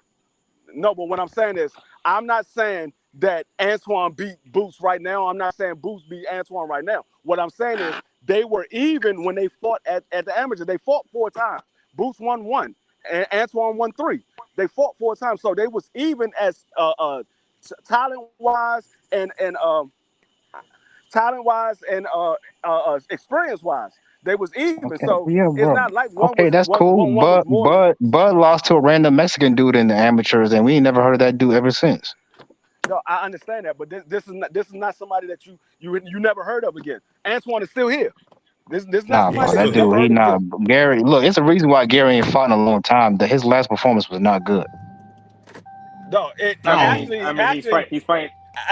a lot of times a year. He's fighting like 4 or 5 times a year. I'm not like he got a fight lined up now, but he's been out for a long time, at least over a year. Actually, it hasn't been over a year. He fought Ransom the end of last Ransom Bartholomew, whatever that dude name is. Yeah, but Ransom Bartholomew. He fought him at the end of last year. Yeah, he didn't look too hot in that fight, bro. It was towards the end of last year. That dude is not known for cracking people, and he hurts him. Hey, I'll say this. I'll say this. Y'all got to do better with the audio, man. The audio is terrible. Is that me? Or who is that? I'll say this. Man. No. Salute to my man Teach. What you saying is true, Teach? Francis got knockout power. Since when? Who got knockout power? Francis Bartholomew got knockout power since when? Go look at his record. He got knockout power. Francis, I'm not saying he's a knockout artist, but he got knockout power. Yeah, Francis ain't no scrub. No, he not no bum, Dirk. You always should call somebody a bum, Dirk. No, I ain't call him no bum. I'm just saying this nigga ain't Mike Tyson. Let's settle down, bro. Yeah, but you don't need to be Mike Tyson just to get caught right. Artist. I didn't say he was a knockout artist. I said he has knockout power. I didn't say he was a knockout artist. Mike Tyson is a knockout artist. Guys hurt him too. But all I'm saying is if these 40 pounders can hurt you, what's going to happen when you go to 47? Well, you can't say that because who's talking about? And Gary got a type of style that's tailor made for a Boots Ennis because you can come straight for him, straightforward. That's what he do. No. Well, how we know that won't be the case? Like Sugar Shane Mosley couldn't beat Vernon Forrest in the amateurs, and when he got professional, Vernon Forrest whooped on him some more. So I don't care about none of that. We got to see the fights. Everybody can have their opinion. At the end of the day, we got to see the fight. I don't think Antoine and Boots will ever face each other in the pros because Boots is much bigger than Antoine. Antoine is not going to be at 47 the same time Boots is at 47. Exactly. By the time Antoine get to 47, Boots will be at 54. I'll say this, man. Salute to my man. Teach. You know what you saying is true. I think when it comes to Keith Thurman kind of got injured so much that we forget about how good he was. Because I put it like this: Keith Thurman is a better fighter than ERROL was. I think it would have been closer if Keith Thurman would have fought. But to be honest with you, I don't know if y'all agree with that. I don't think so. I think Keith Thurman would have got hurt to the body in the second round, and it would have been curtains in the third. You think so? Keith Thurman didn't want some. He didn't want some tough fights. We see them got hurt by Sean Porter. You know he beat Sean Porter, and you know he took Sean Porter. He didn't take it, but you know he took Danny Garcia's oath from him, right? Man, I don't want to hear that shit about no damn. No, what I'm saying, I don't care about him taking Danny Garcia or none of that. I'm talking about Danny Garcia ruined his career, eh? This man just got hurt to the body by Mario Barrio and could not stop Mario Barrio. Danny Garcia ruined his career. You want to know why? Why? Danny Garcia punched him in his elbow, and his elbow hasn't been the same. That's why he's been so inactive. Everybody's been saying he's been ducking Spence when he would have gave Spence a tough time because Spence is so flat-footed and doesn't know how to move his feet. Oh my God! Y'all been boxing nerd. Thurman for so many years. Thurman's a bum, bro. Thurman's a unified champion, former unified champion. Put some respect on his name, bro. Bro, how many years ago was that, though, bro? How many years ago Keith Thurman was good, bro? Bro, what are you talking about? What I'm saying is, just because a person was a unified champion at one point in time in their career doesn't mean that they couldn't have fell off. Sean Porter was a two-time champion, but he still fell off. He's not the Sean Porter that he once was. Keith Thurman is not the Keith Thurman that he once was. He fell off. We just sent him in there with Mario Barrio, and he went the distance, and Mario Barrio hurt him to the body. Well, yeah, here's the thing. Mario Barrio, this the same Mario Barrio that got dropped 3 times against Tank and got stopped. No, listen. Mario Barrio asked for 10-ounce gloves. They could have found an 8-ounce, and he would have stopped him 100%. Tank Davis fought him in 8-ounce gloves. That's the only reason Tank got to stop it, for real. Keith Thurman was the one that asked for the 10-ounce gloves. No, he said Mario Barrios did. Stop the line. He said Mario Barrio. Mario Barrio said his team asked for it. So we don't know which one of them niggas asked for it. He just said it, bro. What are you talking about? You be capping out, boxing nerd. Boxing nerd. You been. I need to smoke what you been smoking on. I gotta do this real quick. I gotta do this for boxing nerd, man. I ain't did this all show. I gotta take care of boxing nerd. Pause. I gotta go ahead and snatch his chain, man. Bro, you need your chain. For 5 years, you've been capping about Spence. No, I was wrong. Okay, go snatch your own chain. Play the clip again and snatch your own chain. He had 10-ounce gloves on, but he still got hurt with those 10-ounce gloves. I'll snatch my chain. I was wrong about you. Do it 3 more times. No, I'm playing, BB. I'm playing. I'm just saying, Keith Thurman is not the Keith Thurman that he once was. He's done. We all agree with that, but I feel like that fight with Spence would have been tough. But you was just saying how he was going, like you was talking just like he was going to whip somebody's ass. Who, me? Yes. I'm confused. No, it wasn't, man. I'm just saying it would have been a tougher fight than people would have thought it no, would. No, it wasn't. The same guy that got hurt to the body by Mario. The only way, I'm going to say like this, the only way it would have been a tougher fight is if Keith Thurman got in that ring and started running. That's the only way it would be a tougher fight. But if he actually got in the ring and tried to fight and box, he would get stopped. That's the only way he saved himself from getting stopped is by running around that ring. The Are way we he talking did with about him versus Spence or him versus Crawford? Him versus Crawford. I'm talking about Spence. He struggles with Spence. Hey, I'm gonna tell you this, man. I understand what you're saying. I get what you're doing boxing there. You playing devil's advocate. Nothing wrong with that, bro. You always do that. No, but Keith Thurman is an athletic counterpuncher with a little bit of power. And what did Spence struggle with? Hey, my brother, Bud wasn't really fighting off the back foot like that. Yeah, but he's athletic like Keith Thurman is, and he can move laterally. I mean, he's not as accurate as Bud. He don't have Bud's IQ. Don't have to be accurate. Spence doesn't move his head. I don't think he hits hard as Bud. Does he move his head? Does Spence move his head? No. I'm gonna say that. I'm gonna say this. Salute to my man Kareem, man. This is my brother here, man. What you think about that fight, man? I ain't heard nothing from you all day, man. I know. I'll tell you. He wanted to fight everybody on Instagram. That's what he wanted to do. Who, Kareem? He said what? Boxing nerd? I saw your Instagram story. This guy was bent out of shape. This guy wanted to fight anybody that had anything to say. Hey, listen. He ain't lying. I know you got. He ain't lying. Oh yeah. He is not lying. If I would have seen any Bud fan walk past me, I would have hit his ass with a fucking Henny bottle. Swear to God. He ain't lying. He is not lying. Hey man, but no, you gotta stop eating them hot Cheetos, man. Bro, to what I thought about the fight, I thought that was the best Terence Crawford I ever seen in my life. Like I never seen Terence Crawford fight like that. I never seen him I know he's a good counter puncher, but I never seen him at that level, like fucking up like the best welterweight. He fucked up the best welterweight doing that. He was always the best welterweight. Nigga, is you gonna talk? I'm gonna talk.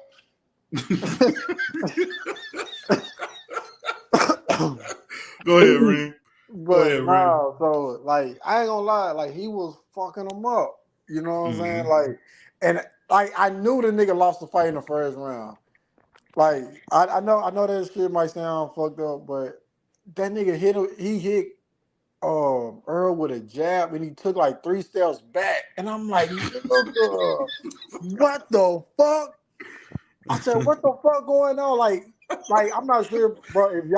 If y'all pay attention to Earl Spence fights, bro, the first 3 rounds, Earl Spence always he jabbed to your body. I don't remember that nigga jabbing shit to the body. And when he did try, that nigga Crawford was blocking them holes or stepping back, and that nigga was missing. You know what I'm saying? And I just think that was the worst Earl Spence I've ever seen too.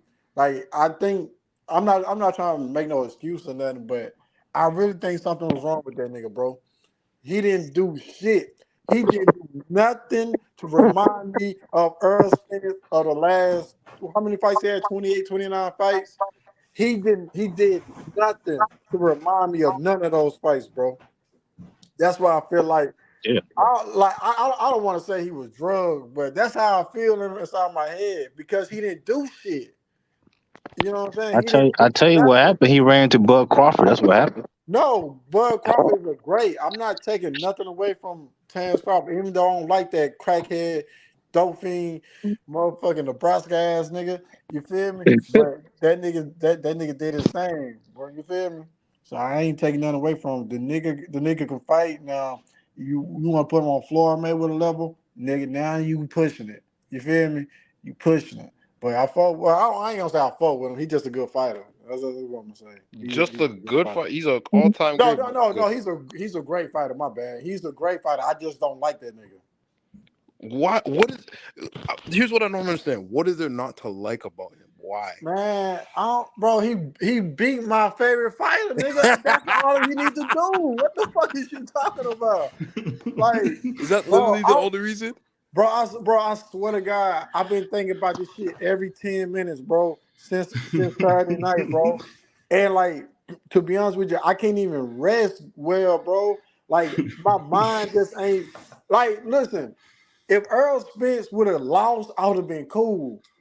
He got his ass beat, like bad. He got his ass beat bad. Like, let's just say the fight. Excuse me. Let's say the fight was close. And they went into a decision. It was in a decision was questionable. I'm cool with that. And Earl lost. I'm cool with that. Or if Earl Spence and Terence Crawford is in a battle for 10, 11, 12 rounds, and then Crawford just happened to clip his ass and knock him out, I'm cool with that because it was competitive. He showed me something. That nigga didn't show me a bitch ass thing. He didn't show me nothing, bro. He didn't show me nothing from Kell Brook. He didn't show me nothing from Porter. He didn't show me nothing from Danny. He didn't show me nothing from Ugas. He didn't show me nothing from Peterson. He didn't show me nothing, bro. He did not look like the nigga I fucking knew. That nigga, bro. And then I think the third round. I knew he lost the fight on first, but I was 100% positive in the third round. When that nigga Earl came out, he put his head down and just threw a overhand left. It wasn't aimed at bitch. He just threw it. And I'm like, what the fuck? And that nigga Crawford just put his hand up and he looked at Earl like, boy, what the fuck is you doing? Like, I thought you was better than this. And Crawford just got the counter in his ass, punching his ass. And I'm just like, nigga, I'm in a house tweaking. You hear me? I'm going crazy, nigga. I'm about to go to downtown Dallas and beat a nigga up.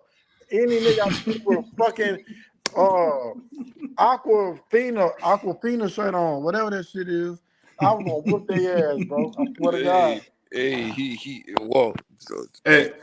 he look like a big fish. You look like a little mermaid. Hey, D Freak. Can I go ahead? No, you called me. I was saying, yo. Oh no, what I was saying is when we watched that fight, man, was that as bad as when Durant beat Sugar Ray Leonard? Hell no, it was worse than that. When Durant beat Sugar Ray Leonard, he just beat Sugar Ray Leonard. Yeah. It wasn't nothing like that. That was much worse. That was on the Floyd Mayweather versus Diego Corrales. Yeah. That was Floyd Mayweather Diego Corrales level. Hey, listen, hold up, real quick. Now, I ain't gonna get on this motherfucking cap. I am not a historian in boxing at all, from no sort at all. But I know how niggas felt when Mike Tyson got beat by Bubba Douglas. You feel me? Nah. That wasn't even on that level. Like when Mike Tyson got beat by Buster Douglas, you was like, oh shit, he got caught. Damn, I knew it was gonna happen at some time. But nah, this nigga Earl got beat up, dog. He got beat up. Hold up, real quick. I don't mean to question your boxing knowledge. Listen, I wasn't around at that time, so I'm not questioning you at all. But I watched the shit on YouTube. He got his ass whooped the whole fight, bro. So he did get his ass. But here's the thing: it was surprise. Yo, Kareem, here's why. You talking about Mike Tyson? Listen. Yes. No, he didn't. Because everybody thought that Mike Tyson knocked Buster Douglas out. It was a long count, and they thought he knocked him out. And then Buster Douglas was able to regain his senses, and he got up, and he caught Mike Tyson with that 1-2, and Mike Tyson just never recovered. Here's the thing, guys. How many times did Mike Tyson get dropped? Listen. Hold on real quick. How many times did Mike Tyson get dropped? Once. I could have sworn that nigga got dropped more than that, but he got dropped once, and when he got dropped, listen. I'm not here to argue old niggas because when he got dropped, he lost his mouthpiece, and he was looking for his mouthpiece. And then when he got his mouthpiece, when we saw him looking for his mouthpiece, we was like, he's done. He's done. Mike Tyson looking for his mouthpiece. The nigga looked like a newborn baby looking for a bottle. The nigga was searching all around the motherfucking ring and shit. We was like, okay, yeah, he done. You're right. It was right in front of him. He's searching around the ring like, he's done, dog. He's done. Yo, but like, no, here's what makes it so much worse, bro, than Mike Tyson versus Buster Douglas. Buster Douglas didn't have a chance in hell. He was a 42-1 underdog. That was the greatest upset in sports history. This was built up. This fight was built up to be the closest fight in welterweight history in the past 30, 40 years. This was a 50-50 fight. So they said. But the thing is, the reason why it wasn't worse than Errol Spence is because Mike Tyson actually dropped Buster Douglas, and we thought that Mike Tyson was going to win, and it was just Buster Douglas. It was a little bit competitive, yeah. Right, but Errol Spence, it was just a clear ass whooping after round one. We was like, what the fuck? He ain't doing shit. He took off his belt, man.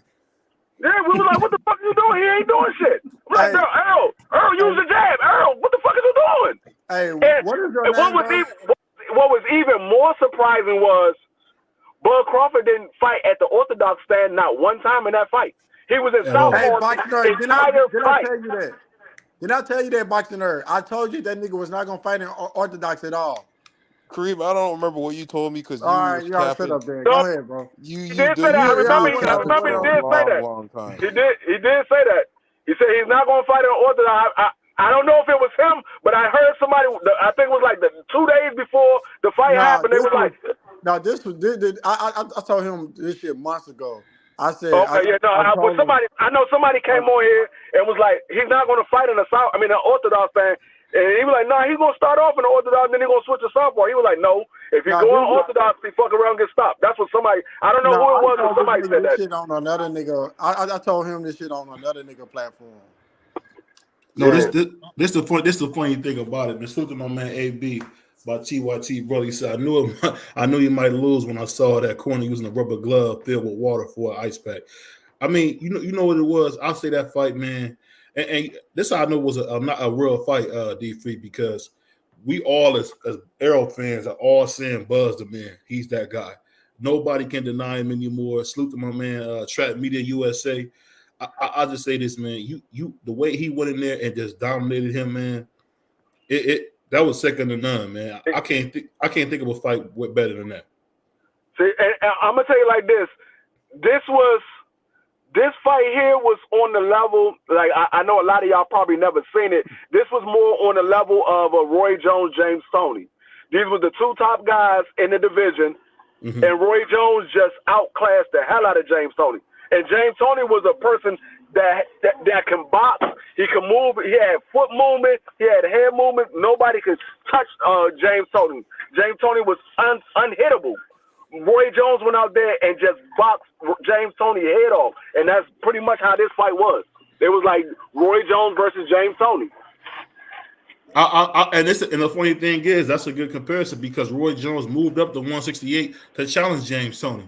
So I mean, no matter what, man, salute to my man, Smoke Sessions Sports Entertainment. Y'all should have known better. At the end of the day, Smoke Sessions, man, when you pick a fighter, man, you gotta live with it. From now on, I don't got a favorite fighter because all my favorite fighters seem to get beat to death. Deontay Wilder, Ryan Garcia. Hold on, Ryan Garcia? Wait a minute, nigga. Tiafimo. He had Oscar De La Hoya, Ryan Garcia, Canelo. He had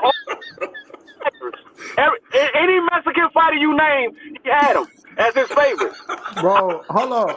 Hold on. BVO, did you have Ryan Garcia beating Tank? I did, unfortunately. Yes, he did. Oh my God. I should have, bro. I would have bet you so much money, bro. Can I ask you a question? Kareem? Did you have Josh Taylor beating Tiafimo? Josh Taylor? Yes, I did. Did you have Josh Taylor beating Tiafimo? No, I didn't. Yes, you did, because you tried to bet me it. I just didn't Hold on. Say it again. You said Josh Taylor win in the fight. Yeah, versus Teofimo Lopez. Yeah, I did. I did have Josh. And what happened? Teo beat him to death, bro. Teo beat the sleeves off of him. So you got one win out of how many losses? Because you laugh at me when I call this guy a troll, bro. This guy's a troll. I know for a fact you had Teo over Cambosa, and I was one of the few that called it exactly how it was going to happen. I said Cambosa by split decision, and that's exactly what happened. You did call that. I ain't gonna lie. Bet money on it. Look, he did I ain't call gonna lie. I did have Cambosos beating Teo. Why? Because it's like Teo wasn't taking that nigga serious. He was already He was over there eating a fucking chocolate candy bar at the fucking weigh-in and shit. Mm-hmm. I'm like, bro, he not taking this nigga serious. And hold on real quick. And then the thing is, you can never step in a ring and never take a nigga serious, no matter how trash you think he is or what or what his resume is. You must always take everybody you step in that ring with serious, because it only take one fucking shot, bro. But go ahead. And it did in the first round. Hey, you know the funny thing about it, man. I know my co-host D feel like to get on me for this, but at the end of the day, man, I was wrong about that fight. But man, y'all, I can't wait till we see the Teo versus Tank fight. And when Teo stop Tank or beat Tank, I can't wait to see D Free's face, man. How much? I got 100 on that. I got 100 on it too. What's up? we locked in. We locked in. It's we a locked bet. in. We locked in. Is it a bet? Yes or no? Yes, it's a bet. Okay. Hey, y'all remember this, right? Yeah, I got you. I got it written down because I can't believe he's betting on Tio. You talking about the two-time? You said the two-time lineal champion, Teofimo Lopez. You talking about him? I'm talking about the 3 division champion. Hold up, BBO. So, do you call that nigga undisputed or no? Yeah, he do. Yeah, I call him undisputed. That nigga ain't no undisputed.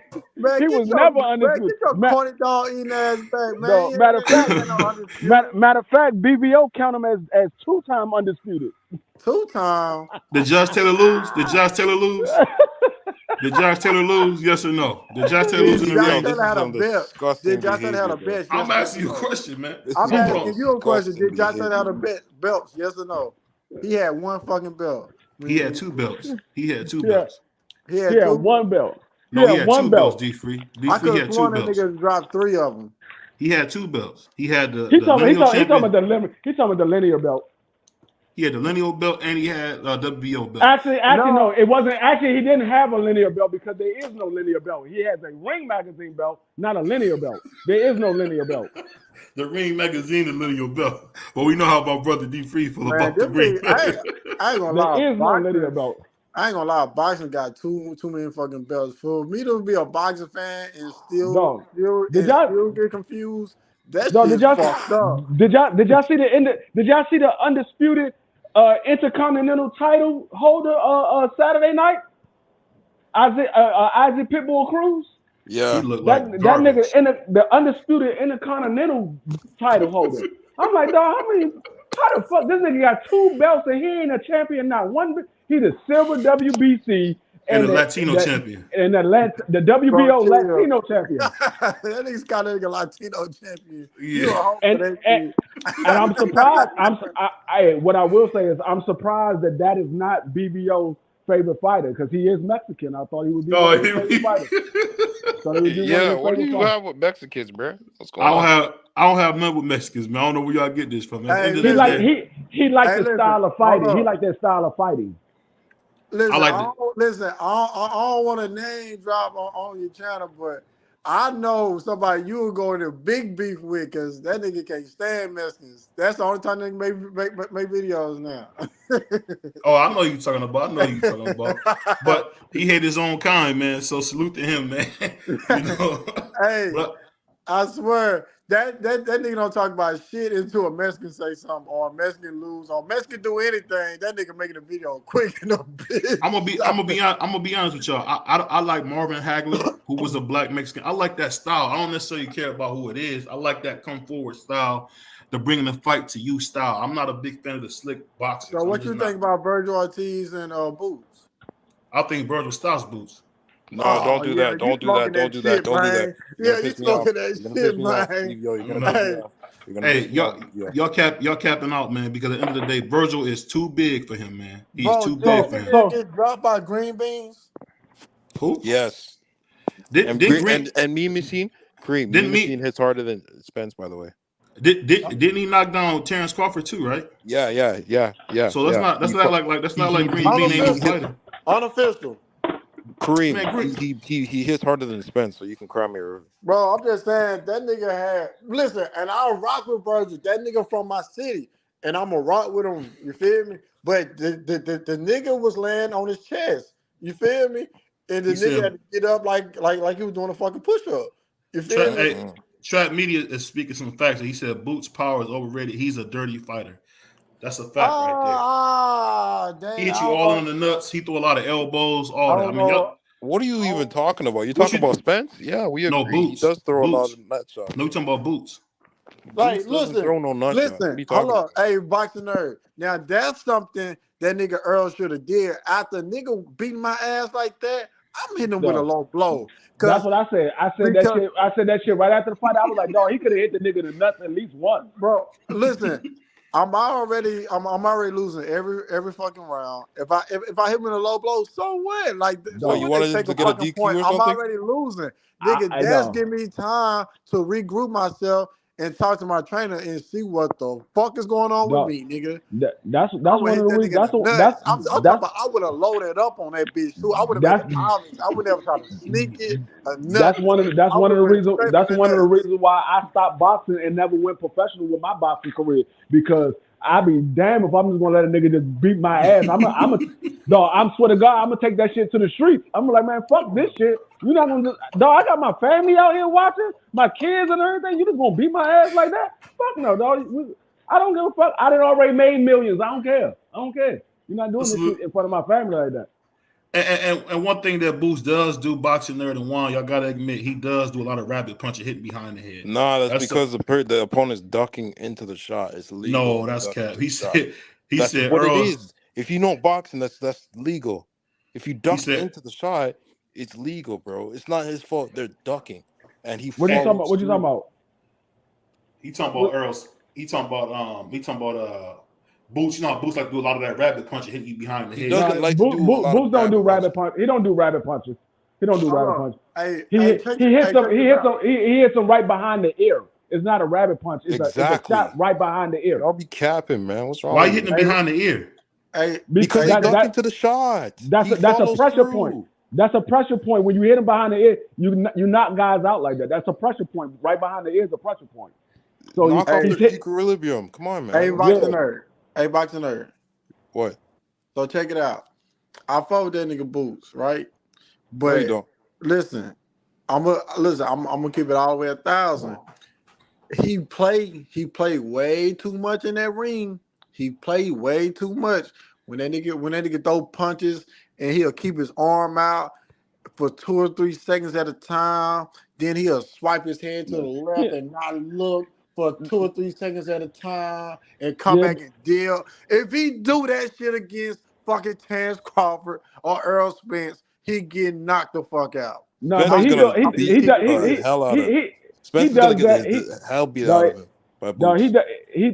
that when he knows that he got those fights figured out. When he got the fight figured, he don't do it at the beginning of the fight. It's only when he got them figured out. You'll see it towards the end of the fight when he's about to knock the guy out, or towards the end of the 12th round. I mean, when it goes past like 6 rounds, you'll see him start playing. Once he know that the guy can't touch him, he doesn't have the speed to touch him, his power is not there. That's when you see Boots start to play around, because he know that this guy can't keep up with him. Mm-hmm. That's when he does it.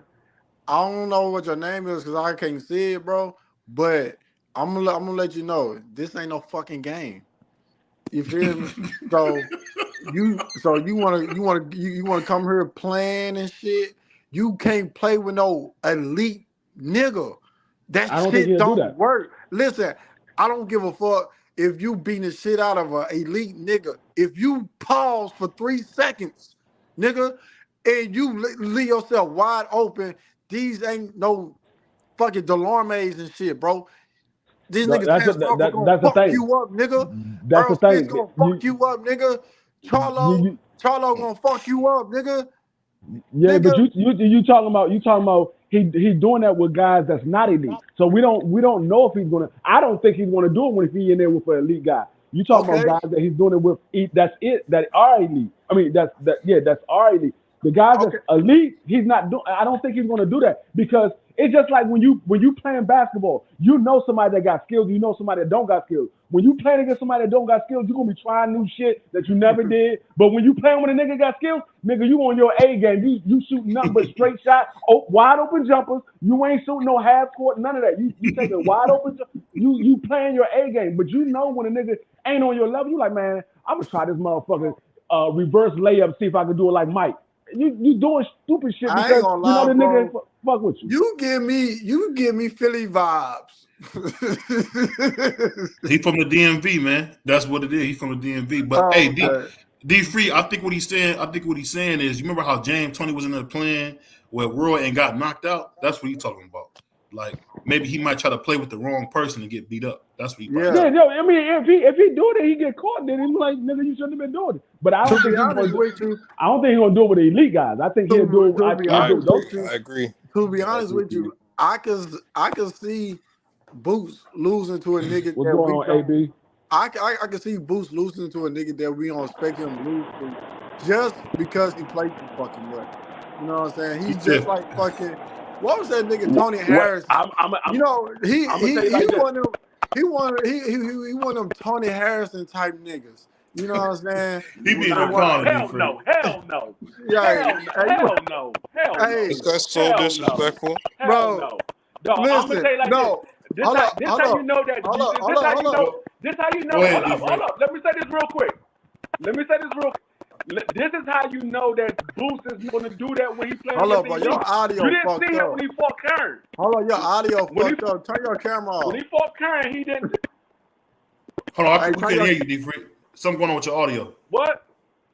Your audio was messed up. Say what you said again. Your audio was messed up. Can you hear me now? Yeah, I can hear you now. Can you hear me now? Yeah. No. Your audio was messed up for a second. This is how you know that he's not going to do it. Yeah, this is how you know he's going to do it with the elite guys. Hey, hold on, bro. He didn't play around. Hey, did you do something with your mic, bro? Yeah, it's making a lot of noise. We could barely hear you, D-Free. Is your mic messed up or something? I think he did something with his mic. Yeah, because I couldn't hear you. Now we can hear you. Bro, yeah, that shit, hear you now. That shit staticky as fuck. Yeah, what I said was when he fought against Kern, he didn't play no with Kern. You no playing around with Kern. No, he didn't. He said just do said fact that's a legal shot. He's talking about that shot behind the ear. Salute to my man Trap Media USA. He said he did it against Clayton, the Lauren May Villa. Yo, they just fear the guy, man. That's all. They fear the guy, bro. That's it. I mean, salute to my They're man. gonna find any little thing to discredit him. They're scared.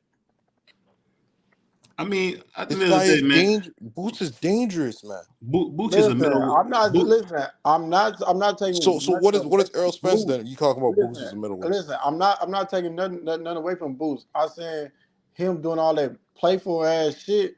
And, bro, he's playing. Listen, bro. Hold on, listen.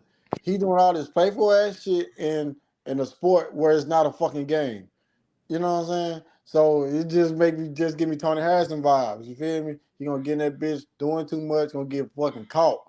Bad. I can like I say, I can see a nigga we don't know knocking Jordan Ennis the fuck out, or not knocking him out, or fucking him up where he getting off the canvas like, damn, is he all right?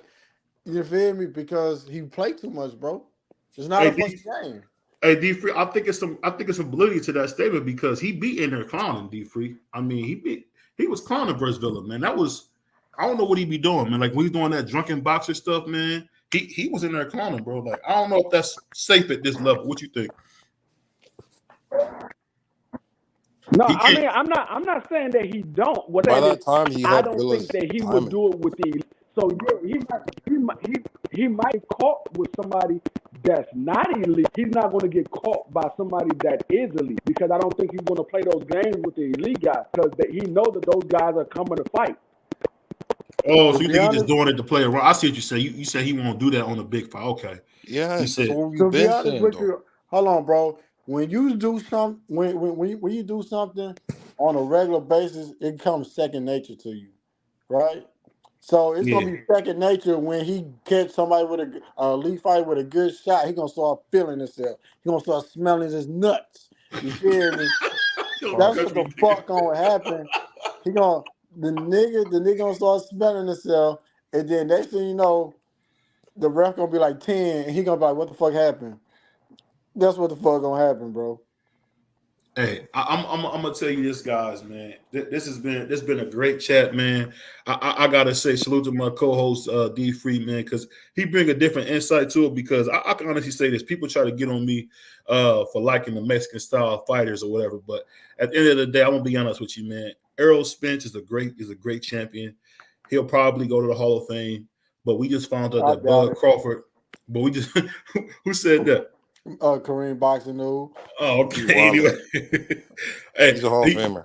He's a Hall of Famer. A Hall of Famer. Who the fuck did he beat to become a Hall of Famer? Whoa! Now you're questioning Errol Spence's resume, nigga. Listen. You ain't never heard me say Errol Spence was a Hall of Famer. He ain't did enough. He's a unified champion. I'm gonna tell you like this. I'm not saying going to the Hall. I'm not saying he's to the Hall of Fame right now. I'm not saying he's going to the Hall of Fame. But if they talking about a guy like Sean Porter is a Hall of Famer, Tim I would Bradley. Earl Spence is a Hall of Famer because Earl Spence is a unified champion. Sean Porter was never unified. But you think Sean Porter is a first ballot Hall of Famer? No. He's got to be second or third. I didn't say that. I said if they say Sean, I'm not saying that first, but I'm saying if they say that Sean Porter is a Hall of Famer, I'm gonna say Earl say Hall of Famer because he was unified. Sean Porter's never been unified. Well, I don't know what he's going to do in his career. Well, I his will career's not over. Spence over Porter. Yeah, I will put Earl Spence over Porter, but just to flat out say Earl Spence a first ballot Hall of Famer is crazy to me. You know what I'm saying? And like Boxing Nerd, you never heard me say that shit. So, hey, hold on, Boxing Nerd. Hey, hold on. Hold on. So Boxing Nerd, so if you heard me say that shit, screen record, I'll send you $100. I swear to God. I never said you. I heard you say that, but I don't know why you're questioning his resume all of a sudden. No, I'm not questioning his resume. I'm saying he haven't did enough to become a first ballot Hall of Famer. Hey, Reem, let me ask you a quick question outside of boxing. You got Rocky Balboa in the Hall of Fame. That's true. Hey, Kareem, did you finally get monetized yet, man? Hell no, them bitches fuck me over, man. Fuck you too, bro. hey, but me and my brother D Free, we on the route to become. We on the route to get him to 1,000. We on the route. I'm already there. We on the route to get these watch hours up, man. Me and my brother D Free, we gonna push forward, man. We got the new hottest boxing show out, the D Free and BBO show. And you know what? Guess what, man? Here we're gonna have a lot of fun. We're gonna have some laughs. And yes, Boxing Nerd, we're gonna say pause. Yes, we are. Yes, Kareem, we're gonna say pause. You too old, bro. You too old. Way too old, man. I don't understand this guy. Hey, this nigga here older than Jesus talking about I've been talking about pause. This guy's a grown man. Why you need to? What the hell? I was on your live the other day when you said I'm an Asiatic black man. I said, man, he been reading messages. He been reading messages. The nigga Vic didn't have to the black man, ain't you? hey, tell him about that boy. Hey, shout out to my man Vic. I don't know what Vic been, man. I guess you don't have to do what you said you was gonna do, Vic. So salute to Vic, man. Pull your hat back around. You done. You ain't got to do nothing now, man. He didn't have to bend the knee. He didn't have to bend the knee. All right, to get us out of here, D-Free, give us the last words, man, before we get out of here, brother. Damn, nigga, you closing the show as soon as a real nigga get on? We got some more time. I know if y'all had you good, D-Free? Hey, what that white boy say? Hey, today I got time, cuz. I was saying you got time, or I know we've been on 2 hours. I didn't know if you had something else to do. Nigga, I ain't got nothing. I ain't got nowhere to go. I'm my own boss. I'm myself. I ain't got nowhere to go. All right, well, my bad. Cancel what I said. We gonna keep going. BBO.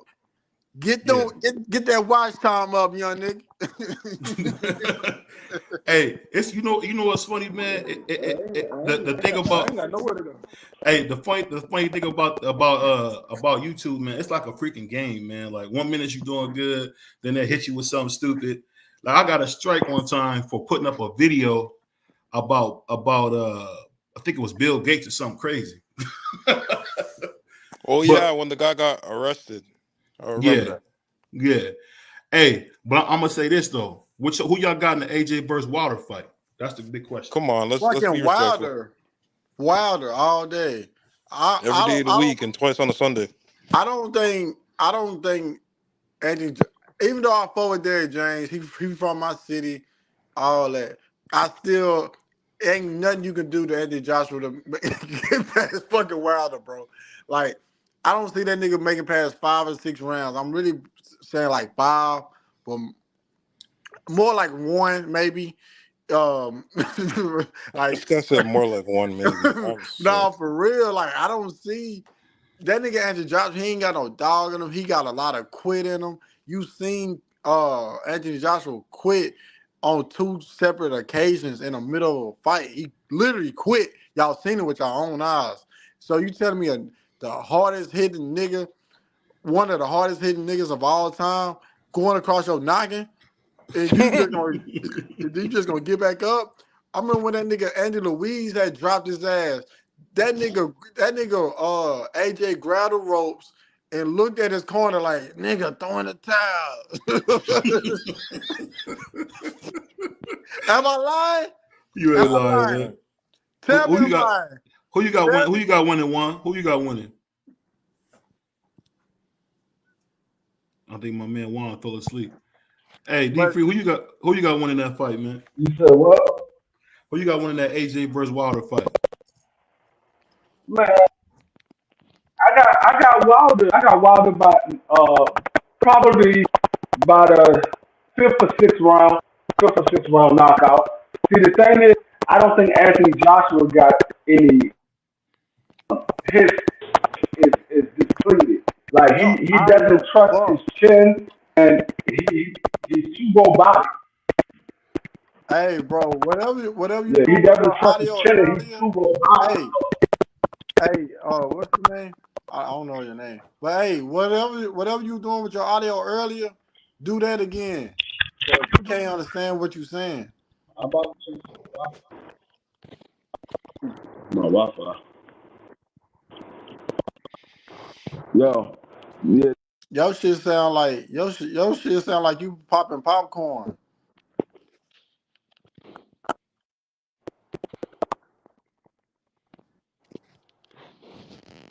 Hey, salute to my man Bruce Gas, man, pulling up. Bruce Gas, what's up with you, brother? That boy got Muhammad Ali as his profile picture. Yeah.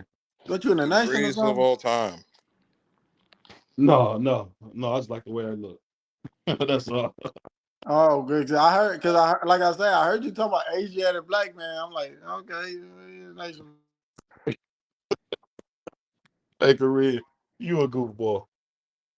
Why I'm a goofball? You the one call yourself an Asiatic black man. I just thought it was fun. But then you gonna say it, then you gonna talk about I already know what you want. You already don't you don't know what that is. I'm like, I'm glad you didn't say that shit to me because I know what the fuck I'm talking about. You know what I'm saying? You said what?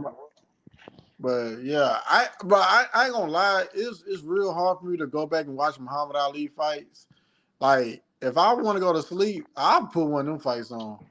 You feel me? Like, I go to sleep real quick. Put all that. You know the best way to start watching boxing, man, is to watch the big knockouts. If you watch George Foreman versus Muhammad Ali, that'd be a good fight. In Norton 1 and 2. You gotta watch it's like action packed fights. Because when you're watching, you kind of see like I kind of watch these guys when they was young and doing like that.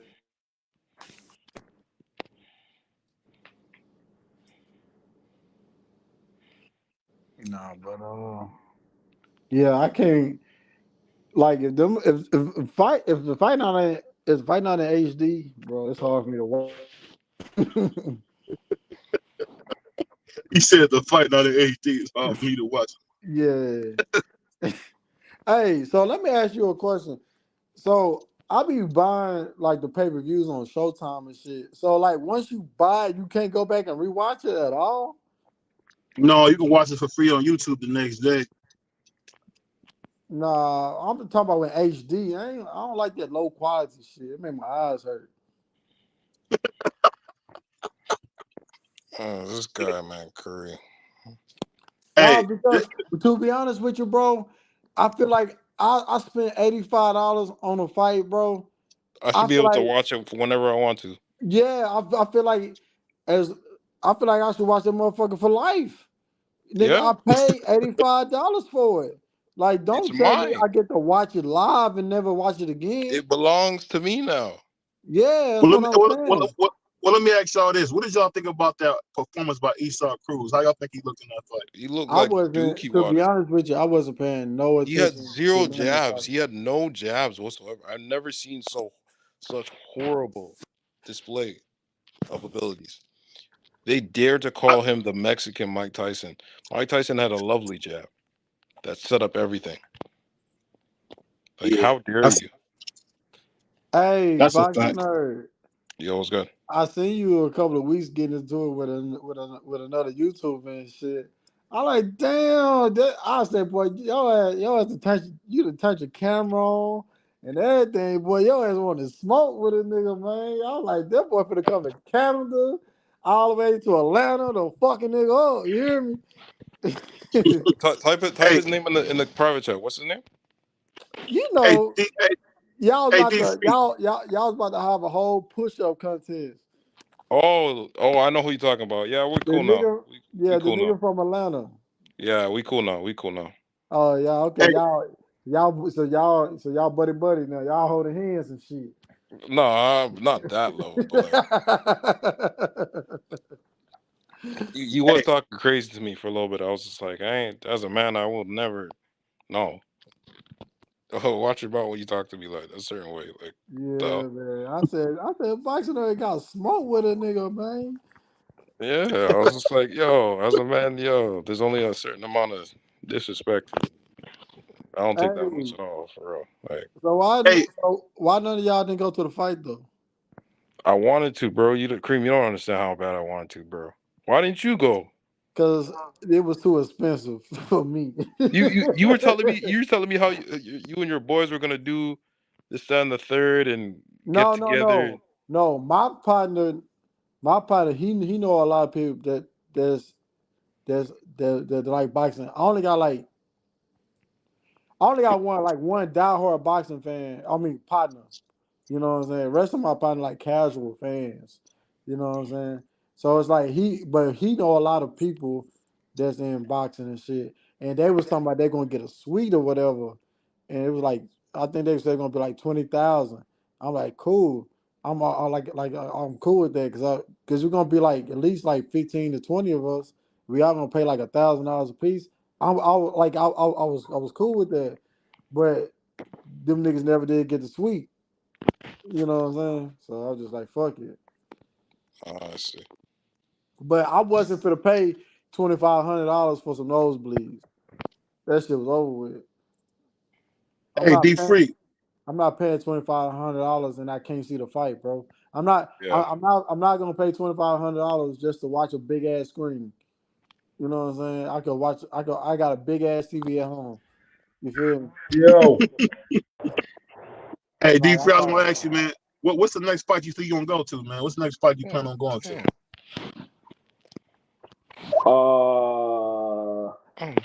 Depending on where this daggone Salo and Canelo fight, I want to try to make that. And depending on who Tank Davis fight next and where they fight at, I'll probably go to that. Yeah, I definitely want to go to that. I definitely want to go to that Canelo Charlo fight. I wonder what they gonna fight in Texas?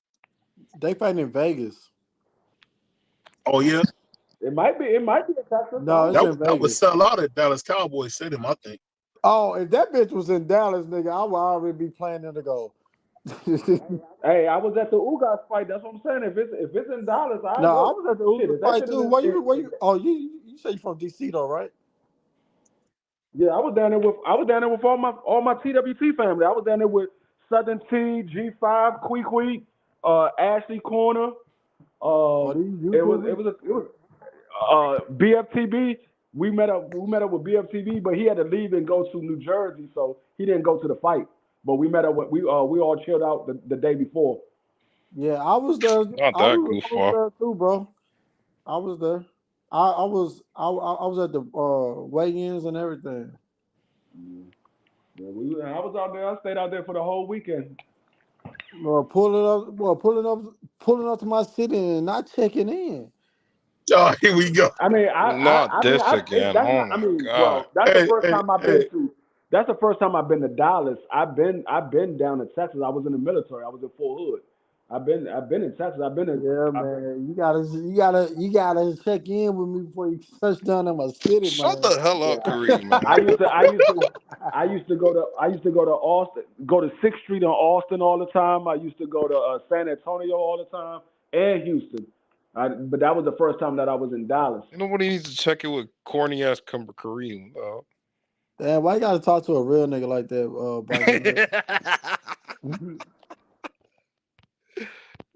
Nah, but nah, I ain't gonna lie. I ain't gonna lie. I ended up getting a picture with David Benavidez. I got one with Frank Martin. That's a waste of a picture. Shit, David Benavidez was standing right next to me. We was at Papados. He was standing right next to me. I'm sitting there looking. I'm like, oh shit, this is David Benavidez. But I'm looking at him, I'm like, this nigga not as big as I thought he was. Nah, he just tall. He ain't even all that tall. I'm sitting there looking. I'm like, well, how tall are you then, nigga? I'm 5'10", but the nigga only like 5'2". I mean, that's 5'2". He only like what the hell did I just hear? No. I said 5, so I meant to say 6'2". He's only like 6'2". Nigga, 6'2" is 6'1.5" actually. No, it's not. 6'2" is tall, bro. My son is 6'2". That's not tall. That's taller than me, but it's not tall. Man, anything over 6 feet is tall. Nah. Well, I mean, maybe anything for you, over but 5'9" is tall. I've been around a lot of it because I play semi-pro football, and I play college ball, so I've been around a lot of tall niggas. I've been around niggas that was 6'5", 6'9". I've been around a lot of tall motherfuckers. So 6'2" is not tall to me because I know like 3 niggas right now that's 6'9". I don't know, bro. Anything over 6 foot is tall, bro. Nah, to be honest with you, bro, really, it's 5'11", bro. 5'11" is tall, bro.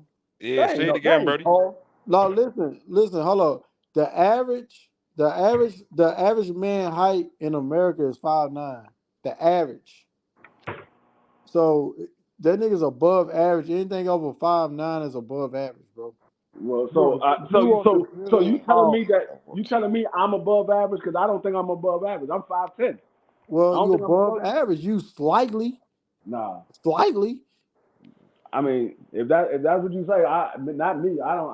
Like I said, anything that's over 6'3", anybody that's over 6'3", then you're tall. Nigga, I'm 5'8". I wish I was 5'10".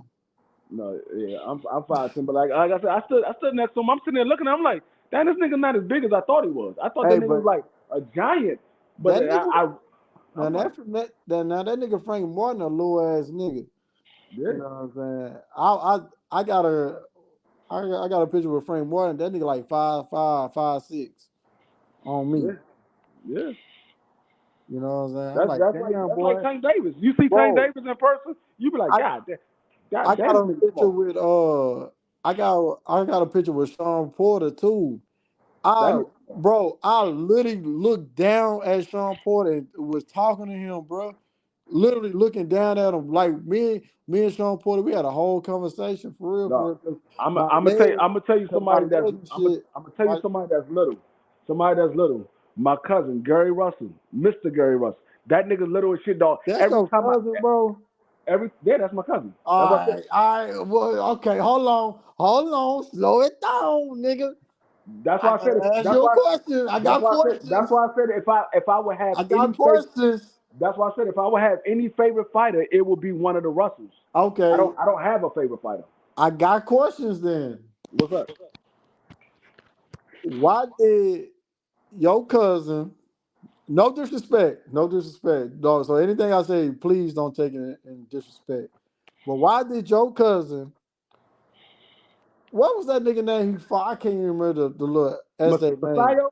Yeah, Masayo. He went to go fight Masayo for like $500K, and Devin Haney offered that nigga like $2.5 million. No, he didn't. How much did he offer him? He offered him 1.5, and if he beat Devin Haney, then he'll get another 5. Okay, so he turned down a potential $2 million to go fight a nigga named Masayo for $500,000. And the reason why he didn't fight. Hold on. Let me tell you the reason what I heard first. The reason I heard, because I think Devin Haney had sent the nigga contract like 6 weeks out because Devin Haney had like a set date. And the nigga was like, the proper training camp is 8 weeks. I'm like, nigga, you always talking about you in shape. That's not the reason. First Okay, so tell me why then, bro. The first contract that they sent, Gary Russell had to sign to DHP. He had to sign to DHP. What the fuck is DHP? Devin Haney Promotions. Okay. He had to sign to DHP for, I believe, if I'm not mistaken, I believe it was multiple fights. I don't think it was just one fight. I think it was multiple fights. And they spelt their name wrong. I don't know how the fuck you spell your own fucking name wrong, but I don't know if it was Bill Haney or Devin Haney. Somebody spelt their name wrong. One of them spelt their name wrong on the paperwork. So that was the first thing. And then his father was in and out of the hospital, so it took them a long time to get back with the contract and all that. Because his father was having health complications because he was a diabetic. He was having health complications. And he ended up getting one of his legs amputated because of his health his health situation. And then eventually he ended up passing last year. And the second time that they had sent the contract, when they did everything with Batman and Bill Haney on BFTB, that's when they came up with the 1.5, and if he win, he'll get the other 5. When they came up with the second one, the reason why it didn't go through is because the father said he didn't want to do business with Bill Haney after the first situation. He was like, he don't want to do business with him because he saw the whole bad blood and the name calling and all that. He's like, he don't do business with people like that. He wanted to be respectable situation. He was like, nah, he's not doing business with him. So being though that his father was his manager and his trainer, that's who he listened to. That's his father. That's who he listened to. So his father said no, and he said no. Okay, no disrespect to your cousin. Rest in peace to him or whatever. But again, I mean, 100%. No disrespect. But so he literally turned down a fight because he felt like somebody was being disrespectful. No, his father turned down the fight. I know. That's what I'm saying. His father turned down a fight because he said Devin Haney or his Devin Haney team or even whatever dealing with Devin Haney was being too disrespectful. Huh? They said he was being too disrespectful. No, I didn't say they said Devin Haney was being too disrespectful. Bill Haney was the one handling. I'm talking about Devin Haney team. It's Bill Haney, not Devin Haney Sr. It don't matter as long as it's part of Devin Haney. Like Devin Haney is part of Bill Haney and Haney. And I'm telling you who it was. It was Bill Haney. Bill Haney. So, if you haven't seen the interviews and the back and forth between Batman and Bill Haney, it was like Bill Haney had told Batman, man, fuck your father, this and that. And this, like I said, this is at the time that Unc was in the hospital. He got his leg amputated, and he was going through his health situation. And so they were like, "Nah, we're not fucking with that nigga. We're not doing business with him." That's how he felt. He was like, "I'm not doing business with him because you being disrespectful to me, and I'm going through health situations, and I'm not doing business with you." So okay, I got a question. So I'm not trying to I'm not trying to pocket watch, but have Gary Russell ever got a bigger payday than $2.5 million? He ain't never had he never got a payday for 2.5. Okay, so I'm not trying to be disrespectful because I know he passed away, bro. But it's he wouldn't have got 2.5 if he'd have fought Devin. But you told me he would have got 2.5. He wouldn't have got 2.5. The contract wasn't for 2.5. How much was the contract for again? The contract was for 1.5, and they said if you win, I will give you $500,000. Oh, my bad. My bad. I apologize. So the contract was for 1.5, and Bill Haney said if he win, I give you $500,000 out of my pocket. The contract wasn't for $2 million. It was for 1.5. So he still turned down a possible $2 million. Okay, I'm gonna tell you like this. So did Bud Crawford. Bud Crawford turned down his biggest payday when he didn't fight Manny Pacquiao. Again, we're not talking about Crawford right now. No, but you asked me, you said, but he turned down his biggest payday. A lot of people turn down big paydays. You act like he's the only one that ever did it. There's a lot of people that did it. No, but I don't want to talk about Crawford right now. I'm talking about Gary Russell because I don't Gary. know. Listen, I'm gonna tell you like this. my thing is, I don't know how much money Gary Russell got. I don't deal with his money. I don't know how much money you got. Because my thing is with Gary Russell, bro. He be talking like a whole lot of noise on the internet. Anytime Tank do something, he making a video. Yeah, he been wanting to get at Tank since Tank was at 126. Yeah, anytime Devin Haney posts something, he on the internet talking smack, and it's like, damn, Devin Haney tried to fight you. Like me personally, he ain't say nothing about Devin Haney. Bro, he did call out Devin Haney, bro. No, he did not. Yes, he did, bro. No, he yes, did he not. Did, bro. No, yes, he no, did, he did bro. not. I know the I whole. swear to God, he did, bro. He did not call out Devin Haney. No, he didn't. You got the whole story wrong. He did not call out Devin Haney. What happened was him and Bud Crawford was going at it, and Devin Haney, he told Bud Crawford, "Send me the 1.5 and we could get in the ring." Devin Haney stepped in and said, "I'll send you the 1.5." And then that's how the whole situation happened with Devin Haney. He never called Devin Haney out. All right, bro. So when I find his video footage, and you talking about the video when he said, boy, your father got you in ass whooping that wrote you a check that your ass can't cash. I know what you're talking about. He didn't call Devin Haney out. Devin Haney jumped in his situation. So you saying he just ducked Devin Haney? No, he didn't duck Devin Haney. How can you duck somebody you're not at the weight class? He would have had to move up 2 weight classes.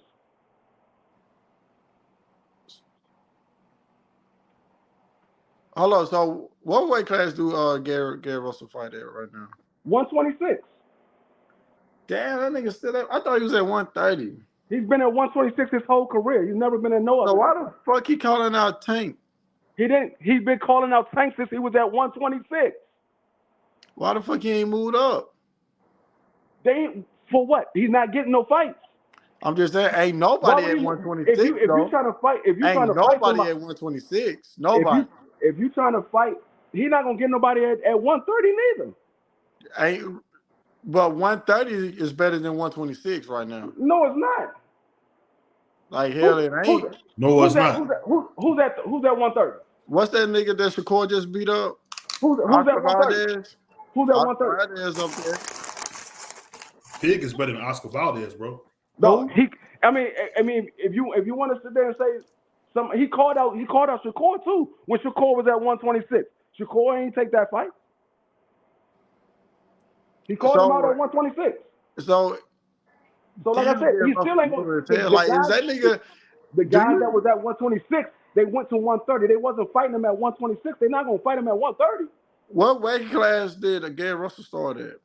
I just told you. I said start.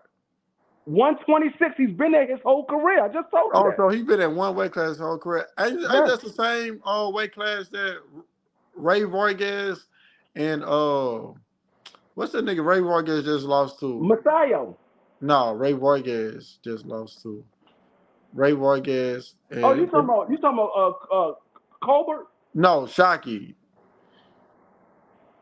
Who? Shockey, the nigga from Houston. The nigga they just fought in San Antonio. Ray Vargas and Shockey. They just fought in San Antonio about a few months ago. Hey, Kareem, 126 is loaded, bro. What are you talking about? No, like I said, I don't know what you're talking about. There's nobody at 130 except for Osaki Foster and Oscar Valdez. That's it. Yeah, Osaki Foster. That's what I'm talking about, bro. That's at 130. Oh, that's it. I thought he was at 126. He's at 130. Well, he's been at 130. More niggas in.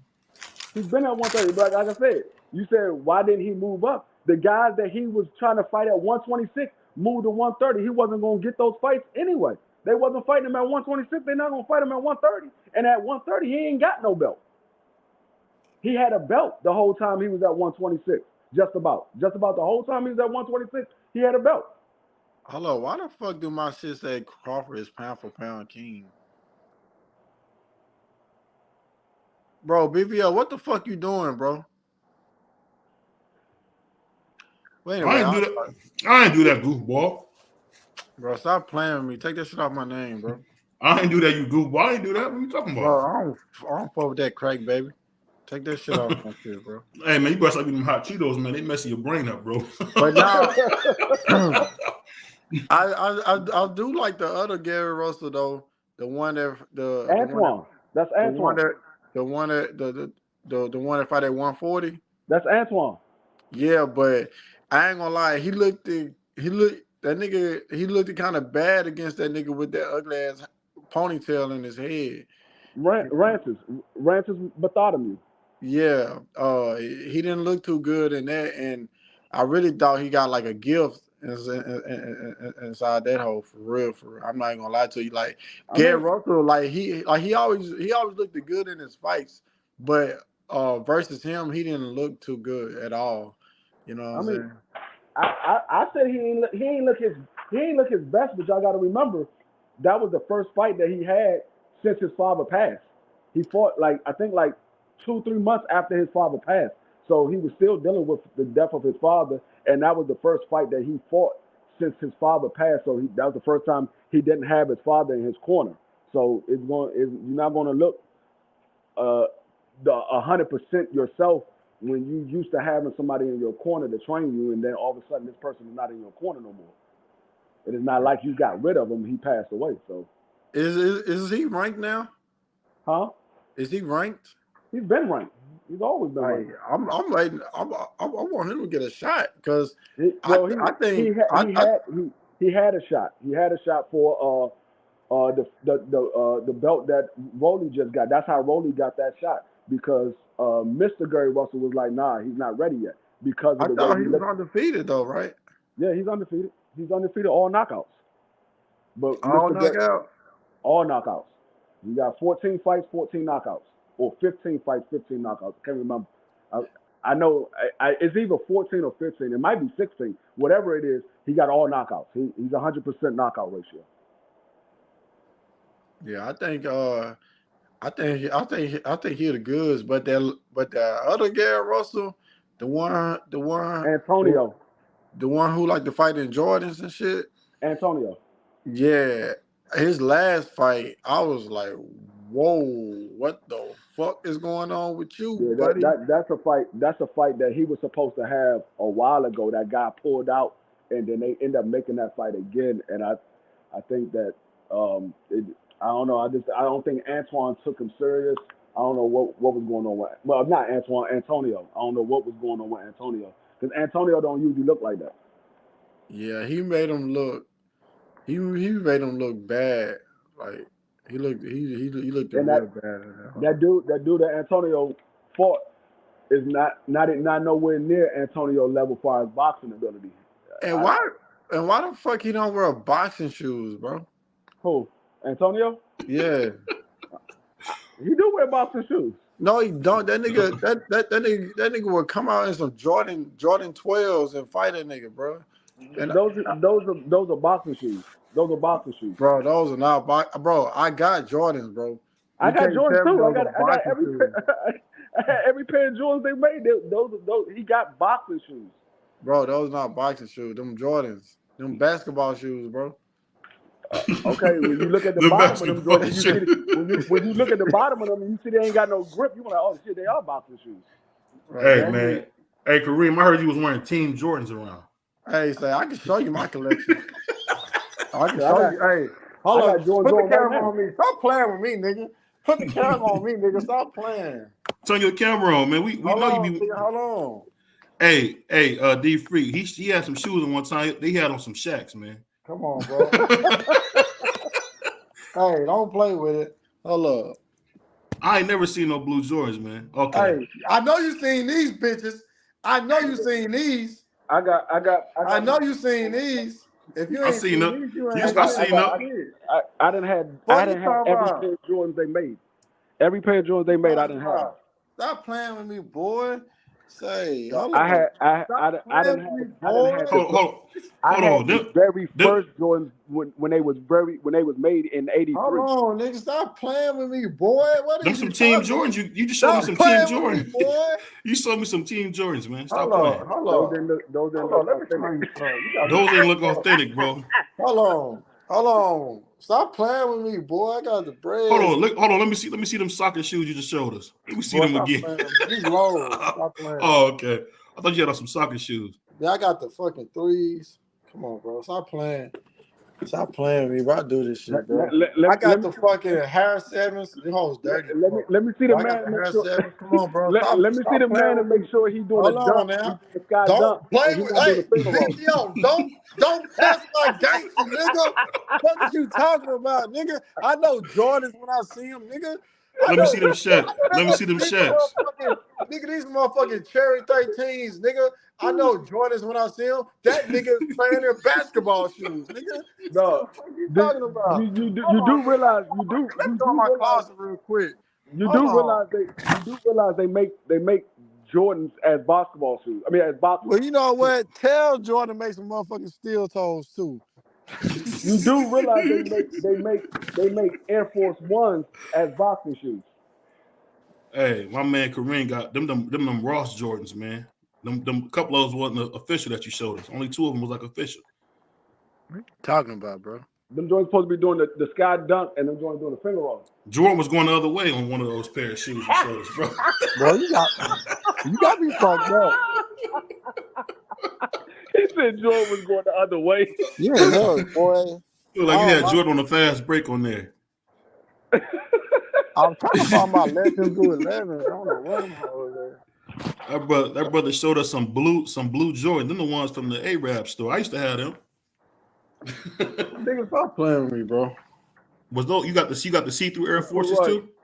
Boy, stop playing with me. You ain't no see-through Air Forces. I'm trying to tell you. He wearing basketball shoes. Them joints are boxing shoes. I got Air Forces too, nigga. Stop playing, bro. What are you talking about? Don't nobody even wear Air Force Ones no more.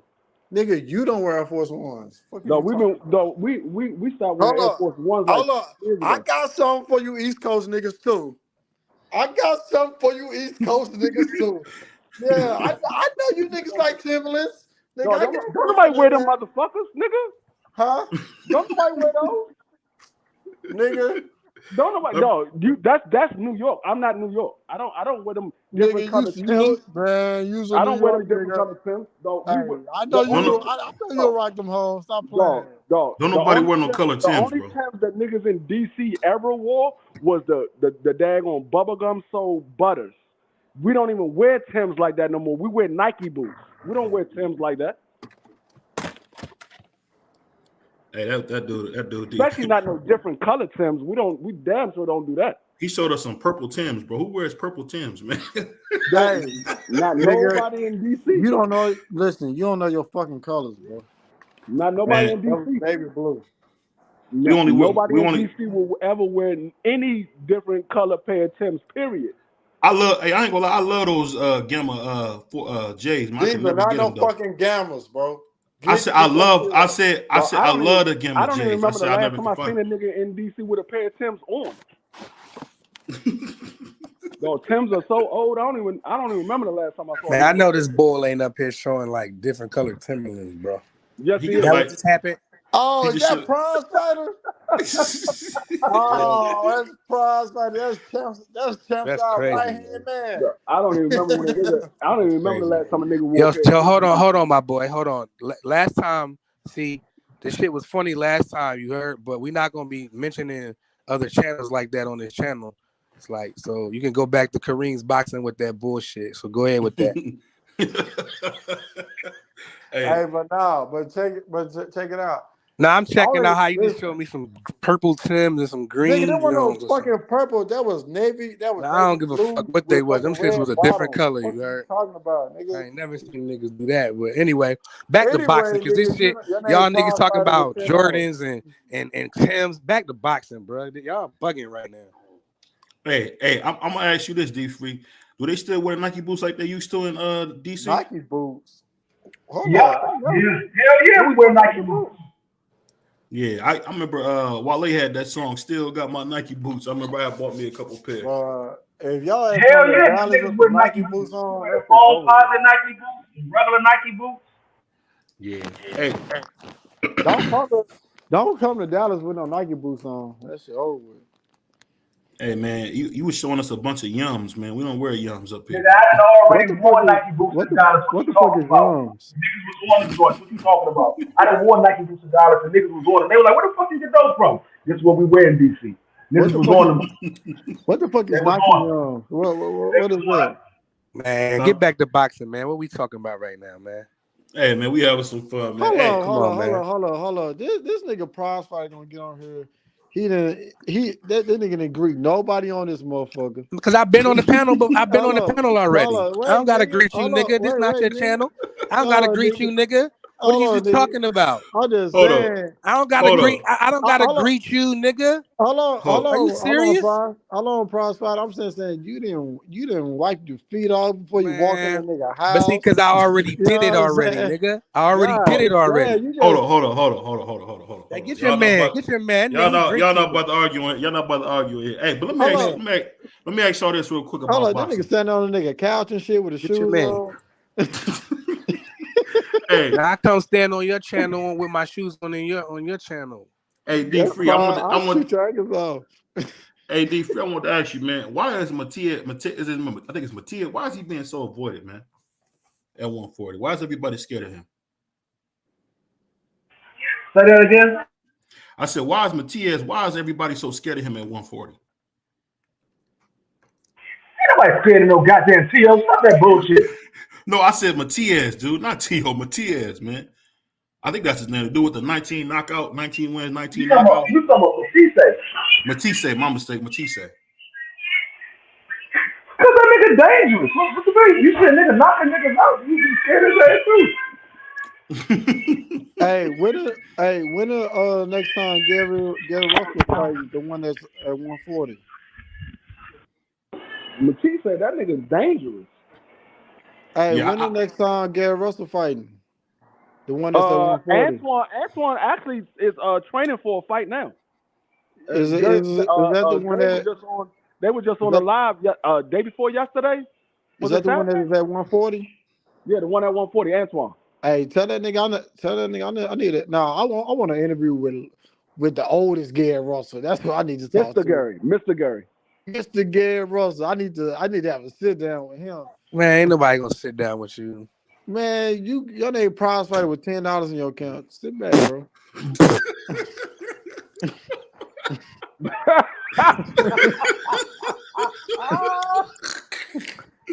I'm not even gonna go there with you tonight. I know you not, because you already know what happened last time. Yeah, all right. hey, that boy Reem is crazy, man. But hey, he corny is what he I'm gonna ask you this, D Free. I'm wondering, is Devin Haney, is this really a challenge for him fighting Regis, or are we just guessing it's gonna be a challenge? What do you think? You said who? I said, with Devin going to fight Regis Prograde, is this going to be a real challenge for him, or what you think? I think it's a real challenge. I don't know. Because it all depends on because a lot of people looked at the Regis last fight and was like, oh, Regis looked bad. Devin going to go up there and just outbox Regis or whatever. But they got to remember that could have just been a bad fight. I mean, Regis is a hell of a fighter. We saw what happened with Regis and Josh Taylor up until Josh Taylor got beat with T.O. He took Josh Taylor life and death. And a lot of people thought that Regis won that fight. He had Josh Taylor eyes sitting on the other side of his face. But I don't know. I mean, and then Devin Haney, he don't really have no punching power, so I don't know if he can keep Regis off of him. So I don't know. I think I give, you know what, I gotta say this though. I think people gotta give Devin credit for understanding his limits, because it looked like 135 was really starting to be a very hard weight for him to make. So honestly, and I'll be honest, I've been the one to give Devin Haney his greatest critiques, but I think him going up to 140 is a good fight, and I think he should have just let the belts go and stop holding on to him. What you think about him trying to hold him to the belts while he's going up? What he about to do though, BVO? Ain't he moving up to fight Regis for 140 WBC, right? Yeah, he vacated his 135. They're gonna make him when he drop does the that, he got to WBC belt. relinquish the titles, right? Yeah, No, they're gonna make him relinquish that title, not all of them, just that WBC title. Okay, so he gonna keep the other 3 belts. Yeah, he's gonna keep the I other really 3. don't like that, but you know, Shakur's I like Devin gonna Haney fight somebody for the vacant WBC belt. I like Devin Haney versus Regis Prograis. I think that's gonna be a good fight, and I think I don't know, like you said, like the homie said, like, can he keep Regis off him? But Regis didn't have the best performance. I'm not gonna throw him out the window because he had one bad performance. You know, like you said, a lot of people thought he won Josh Taylor. I was one of them people that thought Regis was one or maybe a draw, but I think that's a good fight for Haney. You know what I'm saying? Because we don't know. You know, is Regis too big for 140? I don't think he is, but we gotta see, dog. You know, Regis is a solid 140-pound fighter. Yeah. I think the thing with him is 140 is his weight, and I think he's very, very, very sturdy. I just don't know if he's as good as we think. I think that Devin really gonna have some trouble with him, especially on the mid-range. Because Devin kind of struggles, man, especially with the left hand. And I feel like Regis is really, really good on the inside and in the mid-range. And these are things that I think Devin Haney really needs some work on. But moving on, looking in the future. I know we always talk about T.O. Do you think T.O. will fight the winner of that fight, D3? I think T.O. might end up getting a fight with Tank Davis. Okay. You think that's gonna be at 140? I think it might be at a catchweight. But then again, I don't know, because T.O. is such a diva. He's gonna try to act like he's the ace out of Tank, and we all know he ain't no goddamn ace out of Tank. At 140, he is. No, he's absolutely. Not. Absolutely. What way? Yeah, he ain't no ace out of Tank. To be honest, no, he ain't no. What? Listen, he'll never be the ace out of the Tank, bro. Bro, Teofimo Lopez is he just beat Josh Taylor, dog. He's number 1 in the division. How he got matter, bro? No ace out. That nigga Tank sold 1 million pay-per-views. Bro. Okay, maybe not over Tank. All right, then. That's what he said. I thought he was talking about like somebody else. It doesn't matter who he beat. It's about who put the asses in the seat. And Tank Davis put asses in the seat. I'm gonna ask you this. So the thing I'm wondering, and most boxing fans are trying to figure out is T.O. everything we think he is, or do you think he got room to grow? I mean, it depends. Everybody got room to grow. No, it depends on if you think T.O. is a mental case, a good boxer, a bad businessman. Then yeah, he's everything you think he is. Well, I'm wondering, is his cries about the money, is that legitimate, or that's just him trying to get more money from Bob? That's a mental case. Shit. Yeah, because he signed that contract. That's the thing. That's the thing. Go ahead. No, I was gonna say, because he got $1 million for the fight. You crying about the fight, but you signed it. What are you talking? What are you crying for? You signed it. You could have said, "No, I don't want this joint for no $1 million. Give me more." You didn't say that. You said, "I'll take the fight for $1 million." And I think the funny thing about this fight is, I think it's funny how the big fights in boxing don't get covered. I mean, don't get me wrong. Of course, it's gonna get overshadowed by like a fight like ERROL and Bud, or a fight like Inoue Fulton. I'm thinking at 140. Once those guys from 135 finish getting to 140, I think 140 is gonna be the best division in boxing. What do you think about that? That nigga Tank got to go there first. That's what I'm saying. Once the 135 guys get to 140, I think 140 is gonna be the best division. No. Once Tank go there, then that bitch will be lit. Until then, bitch ain't gonna ever be lit. I think Tank is a little bit too small for 140. What you think, D3 and Prize? Go ahead. The thing is about 140. It really doesn't matter what weight division it is.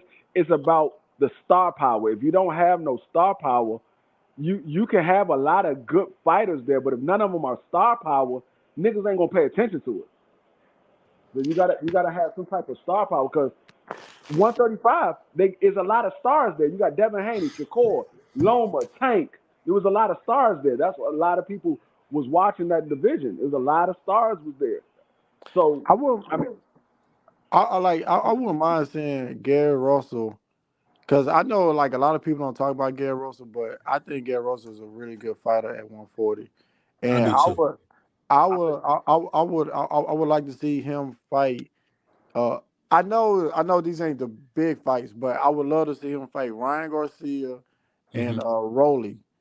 You know what I'm saying? Which girl are you talking about? Antoine? The one at 140. Antoine. Oh yeah, Antoine. Okay. So I would love to see him fight Rolly or Ryan. I think those would be some good fights I think those two matchups would be good fights to watch. They won't fight him. They won't fight him. I don't think Rolly will take that fight. I think Ryan will take it. I don't think Rolly will take it.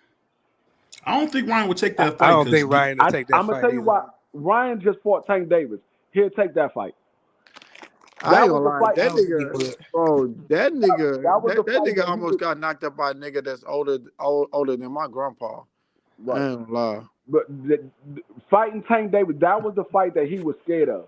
He was scared of Tank Davis. Ryan. Who? Gary? No, Ryan. Ryan was scared of Tank Davis. That was the fight that he was scared of. And he finally got in the ring and got it. He like, fuck it. I got in there with Tank Davis. I get in there with all these motherfuckers. I know Tank Davis is a knockout artist. He caught me to the ribs, but I had already had a rib injury going into the fight. So I guess what I'm saying is, do you think long term, now as we see Errol Spence and Bud Crawford leaving the division, you think the 147 and the 140 division will be able to pick up the slack? You mean like after everybody at 135 go to 140? No, what I'm saying is, as you see, everybody going to 140, and pretty soon someone gonna start going to 147 because it's about to be a new day at 147. Yeah. I mean, I think this last fight was the end of the era. I don't think people understand that old era is over now. All those guys are going. Danny Garcia, Sean Porter, Adrian Bronner. I mean, all those guys are gone. Hey, and you know what's funny? I didn't even know that. You know that Adrian Bronner is the silver WBC champion? Did y'all see that? I don't care. I don't care. You said Adrian Bronner what? They made Adrian Bronner the 140-pound silver champion. Who cares? Oh yeah, he was. Yeah, that's a silver champion. Yeah, but I mean, yeah, because what they said was he was supposed to fight Regis. They were trying to make that fight for him to fight Regis. Regis gonna knock AB the fuck out.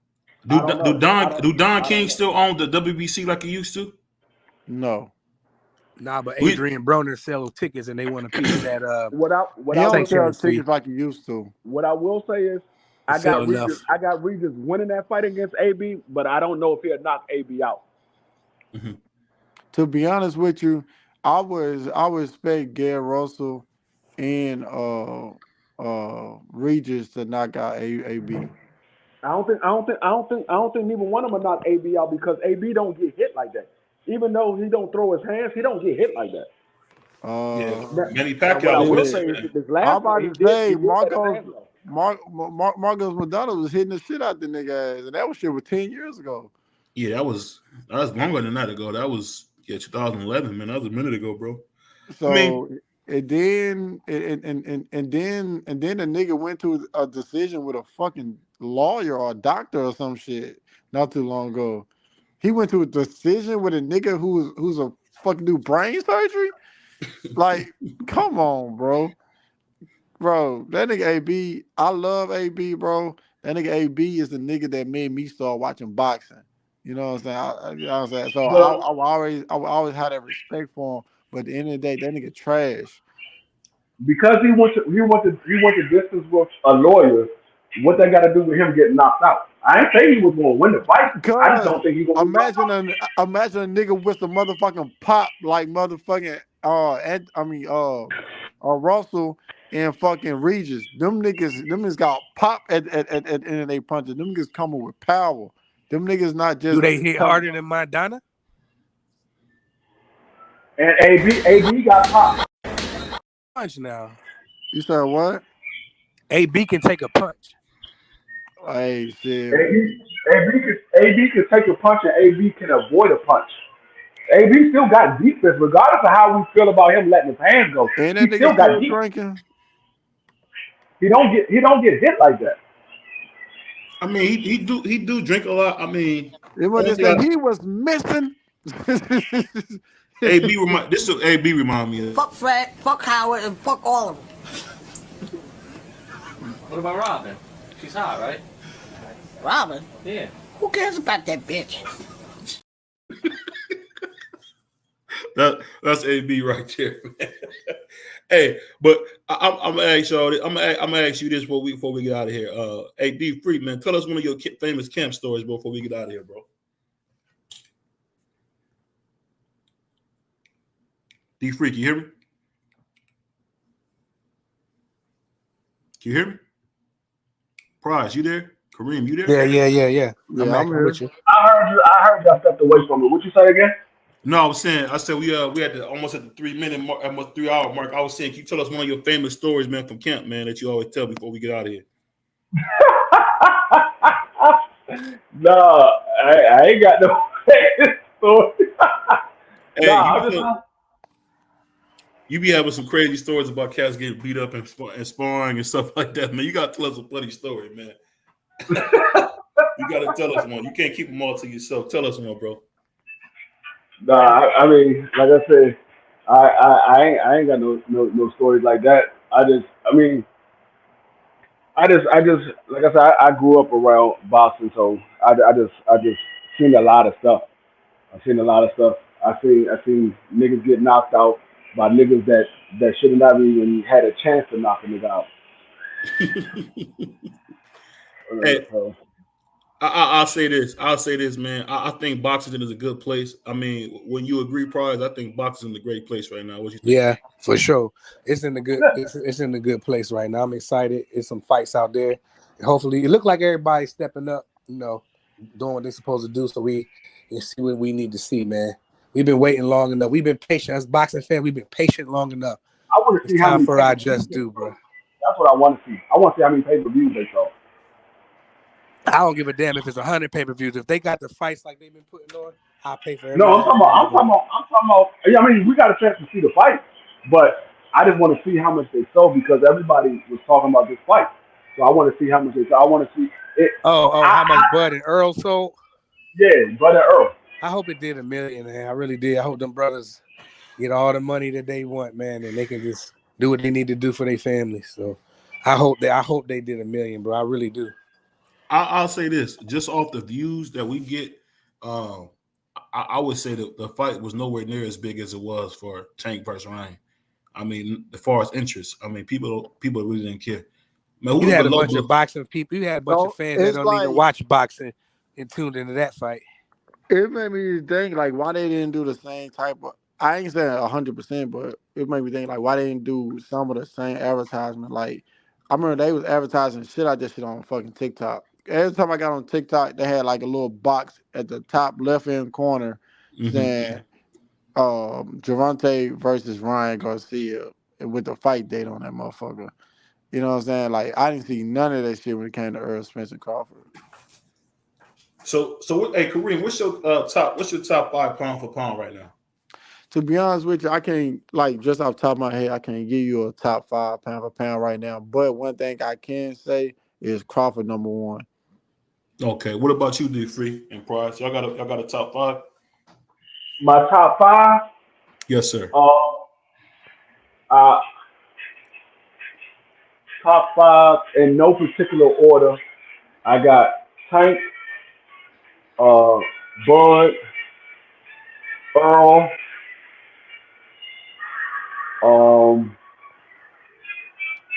Tank, Bud, Earl. In a way? No. In a way, he's not on my list. I told you that. He's not on my list. Canelo? Hell no. Canelo definitely ain't on my list. Juwan. Juwan and trying to think who else I'm gonna put I had on my top. Jamil? My top 5. I don't know if I think Jamil might have been like number 6. Okay. I said Bud, Earl, Tank, Juwan, and I'm trying to think.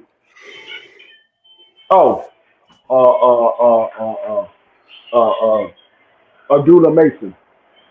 Whoa. God damn. Bro, I'm probably Abdullah Mason. He a prospect, bro. Oh, yeah, he a prospect. I don't care. That doesn't mean anything. See, I don't go by accolades. I go by fighting style. If this fighting style was facing this fighting style and they was the same size, who would win? That's what's up. I don't go by no accolades. I don't care about accolades. That shit never bothers me because if that was the case, then I would have Terrence Crawford number 1, Devin Haney number 2, daggone Jamel Charlo number 3. I would be putting the order of accolades, but I don't do that. Devin Haney, like between like maybe like 6 and 10 on my list, but I do have Crawford's number 1 for sure, and the new weight top 5, the undisputed Charlo top 5. Mm-hmm. You know what I'm saying? But I mean, a lot of people. I know a lot of people gonna probably have Bud as number 1 because I gotta listen. You ain't got no choice but to put that nigga as number 1. I don't even like that. Hold on, real quick. I don't even like that little nappy head Nebraska nigga. But guess what? I got that little crackhead baby number 1. You know, why you gotta be disrespectful? Because I don't like that bitch. That's Kareem. That's Kareem. I'm gonna say like this. I'm not gonna say he's number 1. I'm not gonna say he's not number 1. What I will say is, I'm talking about Bud. I'm not gonna say he is number 1. I'm not gonna say he's not number 1. What I will say is, up until Saturday, he was not on my pound for pound, but he made it into the top 5 after Saturday. I'm gonna get you got yours ready, Prize? Yeah, I mean, no particular order off the top. That's tough for me, but I would go Terrence, no order. Terrence, Tank. I gotta put the Asian boy Anui in there. That's 3, probably. That's tough. Off the top, I would put Boots in there. And no, Jamel. I'm missing Jamel. I'm tripping. Yeah, so I would probably go with it would be Jamel. Yeah, and Boots. They're wrong. Well, I'm gonna go with a more conventional list. Hold on, BVO. Can I say something real quick before you go? Go ahead. Tank is one of my favorite fighters to watch. Number 1. Mm-hmm. And I fuck with John Ennis. I love to watch him fight. But them niggas ain't got no fucking belts. And I don't want to talk about them secondary belts neither. Them niggas ain't got no fucking belts. And y'all got these niggas in the top 5. I'm going off their skills. Hold on. But these niggas ain't fighting the top dog, because if they fighting the top dog, they would have a fucking world championship belt. And they don't. But the fact that y'all putting both of these niggas up there in the top 5. But that's their list. That's their list, though. I'll give you my list. My list is a little bit more conventional. I would say number 1 is Terrence Crawford. Number 2 is Jamel Charlo. Number 3 is Inoue. Number 4 would have to be Teofimo Lopez. Oh, you smoking dope. And number 5 would have to be I would have to give it to Devin Haney at number 5. 4 and 5, like the other 3 was cool. That 4 and 5 had fucked me up. Because I think, listen, I always thought that Crawford always had the easiest route to undisputed, and until Devin Haney became undisputed. When Devin Haney became undisputed, that really showed me the easiest way to undisputed in boxing history, according to my knowledge. But I tell you who had an easier way to undisputed than Devin Haney. Who? Kambosos. Kambosos undisputed. No, I mean, if you want to, quote unquote, if people talk about undisputed, they say he's not undisputed. He was undisputed. Listen what I'm saying. I understand what you're saying. Listen what I'm saying. I understand what you're saying, because we all know that Devin Haney had the real WBC belt. But what I would tell you is Mauricio Suleiman, who is the president of WBC, he makes the rules of who his champion is. So in order for Devin Haney to be the WBC champion, Mauricio had to allow him to have that belt. So Mauricio said, our champion is who they say. I don't see him as an undisputed champion. Don't get me wrong. I don't see him as an undisputed champion. I'm just talking about how the people in the boxing industry look at it. Because Mauricio said that who had the franchise champion, that is our champion. He was using the franchise as the WBA Super, the same way the WBA Super is. That's how he was using the franchise. But I understand what you're saying that he's not the champion. I'm just saying if they count it as the champion, like some people do, Kambosa had the easiest way to undefeated. And I'll say this, man. I'll say, you know what? I appreciate everybody coming on. Me and my man D3. Hopefully, Prize will be back on Wednesday. But the thing is this, man. You can't play boxing. And you know what? Salute to Errol Spence. Salute to Ryan Garcia and Tank Davis for making these kind of fights. Salute to my man, Bud Crawford. And I'm going to for all the Bud haters who want to give us smoke, I'm going to play this video for y'all before we get out of here. Shout out to all the haters and doubters. My boy Undisputed. 2 times. And remember, man, Terence Crawford gave Errol back his belts, man. That was like classy, man. To give him, even though he get new belts made for him to let Errol go home with his belts, man. That was generous, man. I really appreciate him doing that. So we out of here. Give us our last words, D3 and Prize. Tell us what we doing, man. Hey, man. I'll be doing my NFL live stream on Wednesday. I will be having a few of the fellas with their NFL team coming on the platform, and we're gonna be talking everything about the NFL. We're gonna give our predictions of who we believe. Well, actually, we're not gonna do the predictions this week. We'll be doing the predictions the last week of the preseason. But I'll be doing NFL every Wednesday. Starting this Wednesday, I'll be doing NFL live streams every Wednesday. And then when the regular season comes up, I'll be doing NFL on Sunday. I'll be calling the games on Sundays, Mondays, and Thursdays. All right. Shout out to the whole BVO. Shout out BVO Boxing, my dog. We talk every day. That's my bro. So, we be back up here Wednesday cooking for you boys. Like he said, you can't play boxing. All right, Reem, we out of here. We out of here, man. We'll see you on Wednesday. We all be back on Wednesday. Peace. Peace.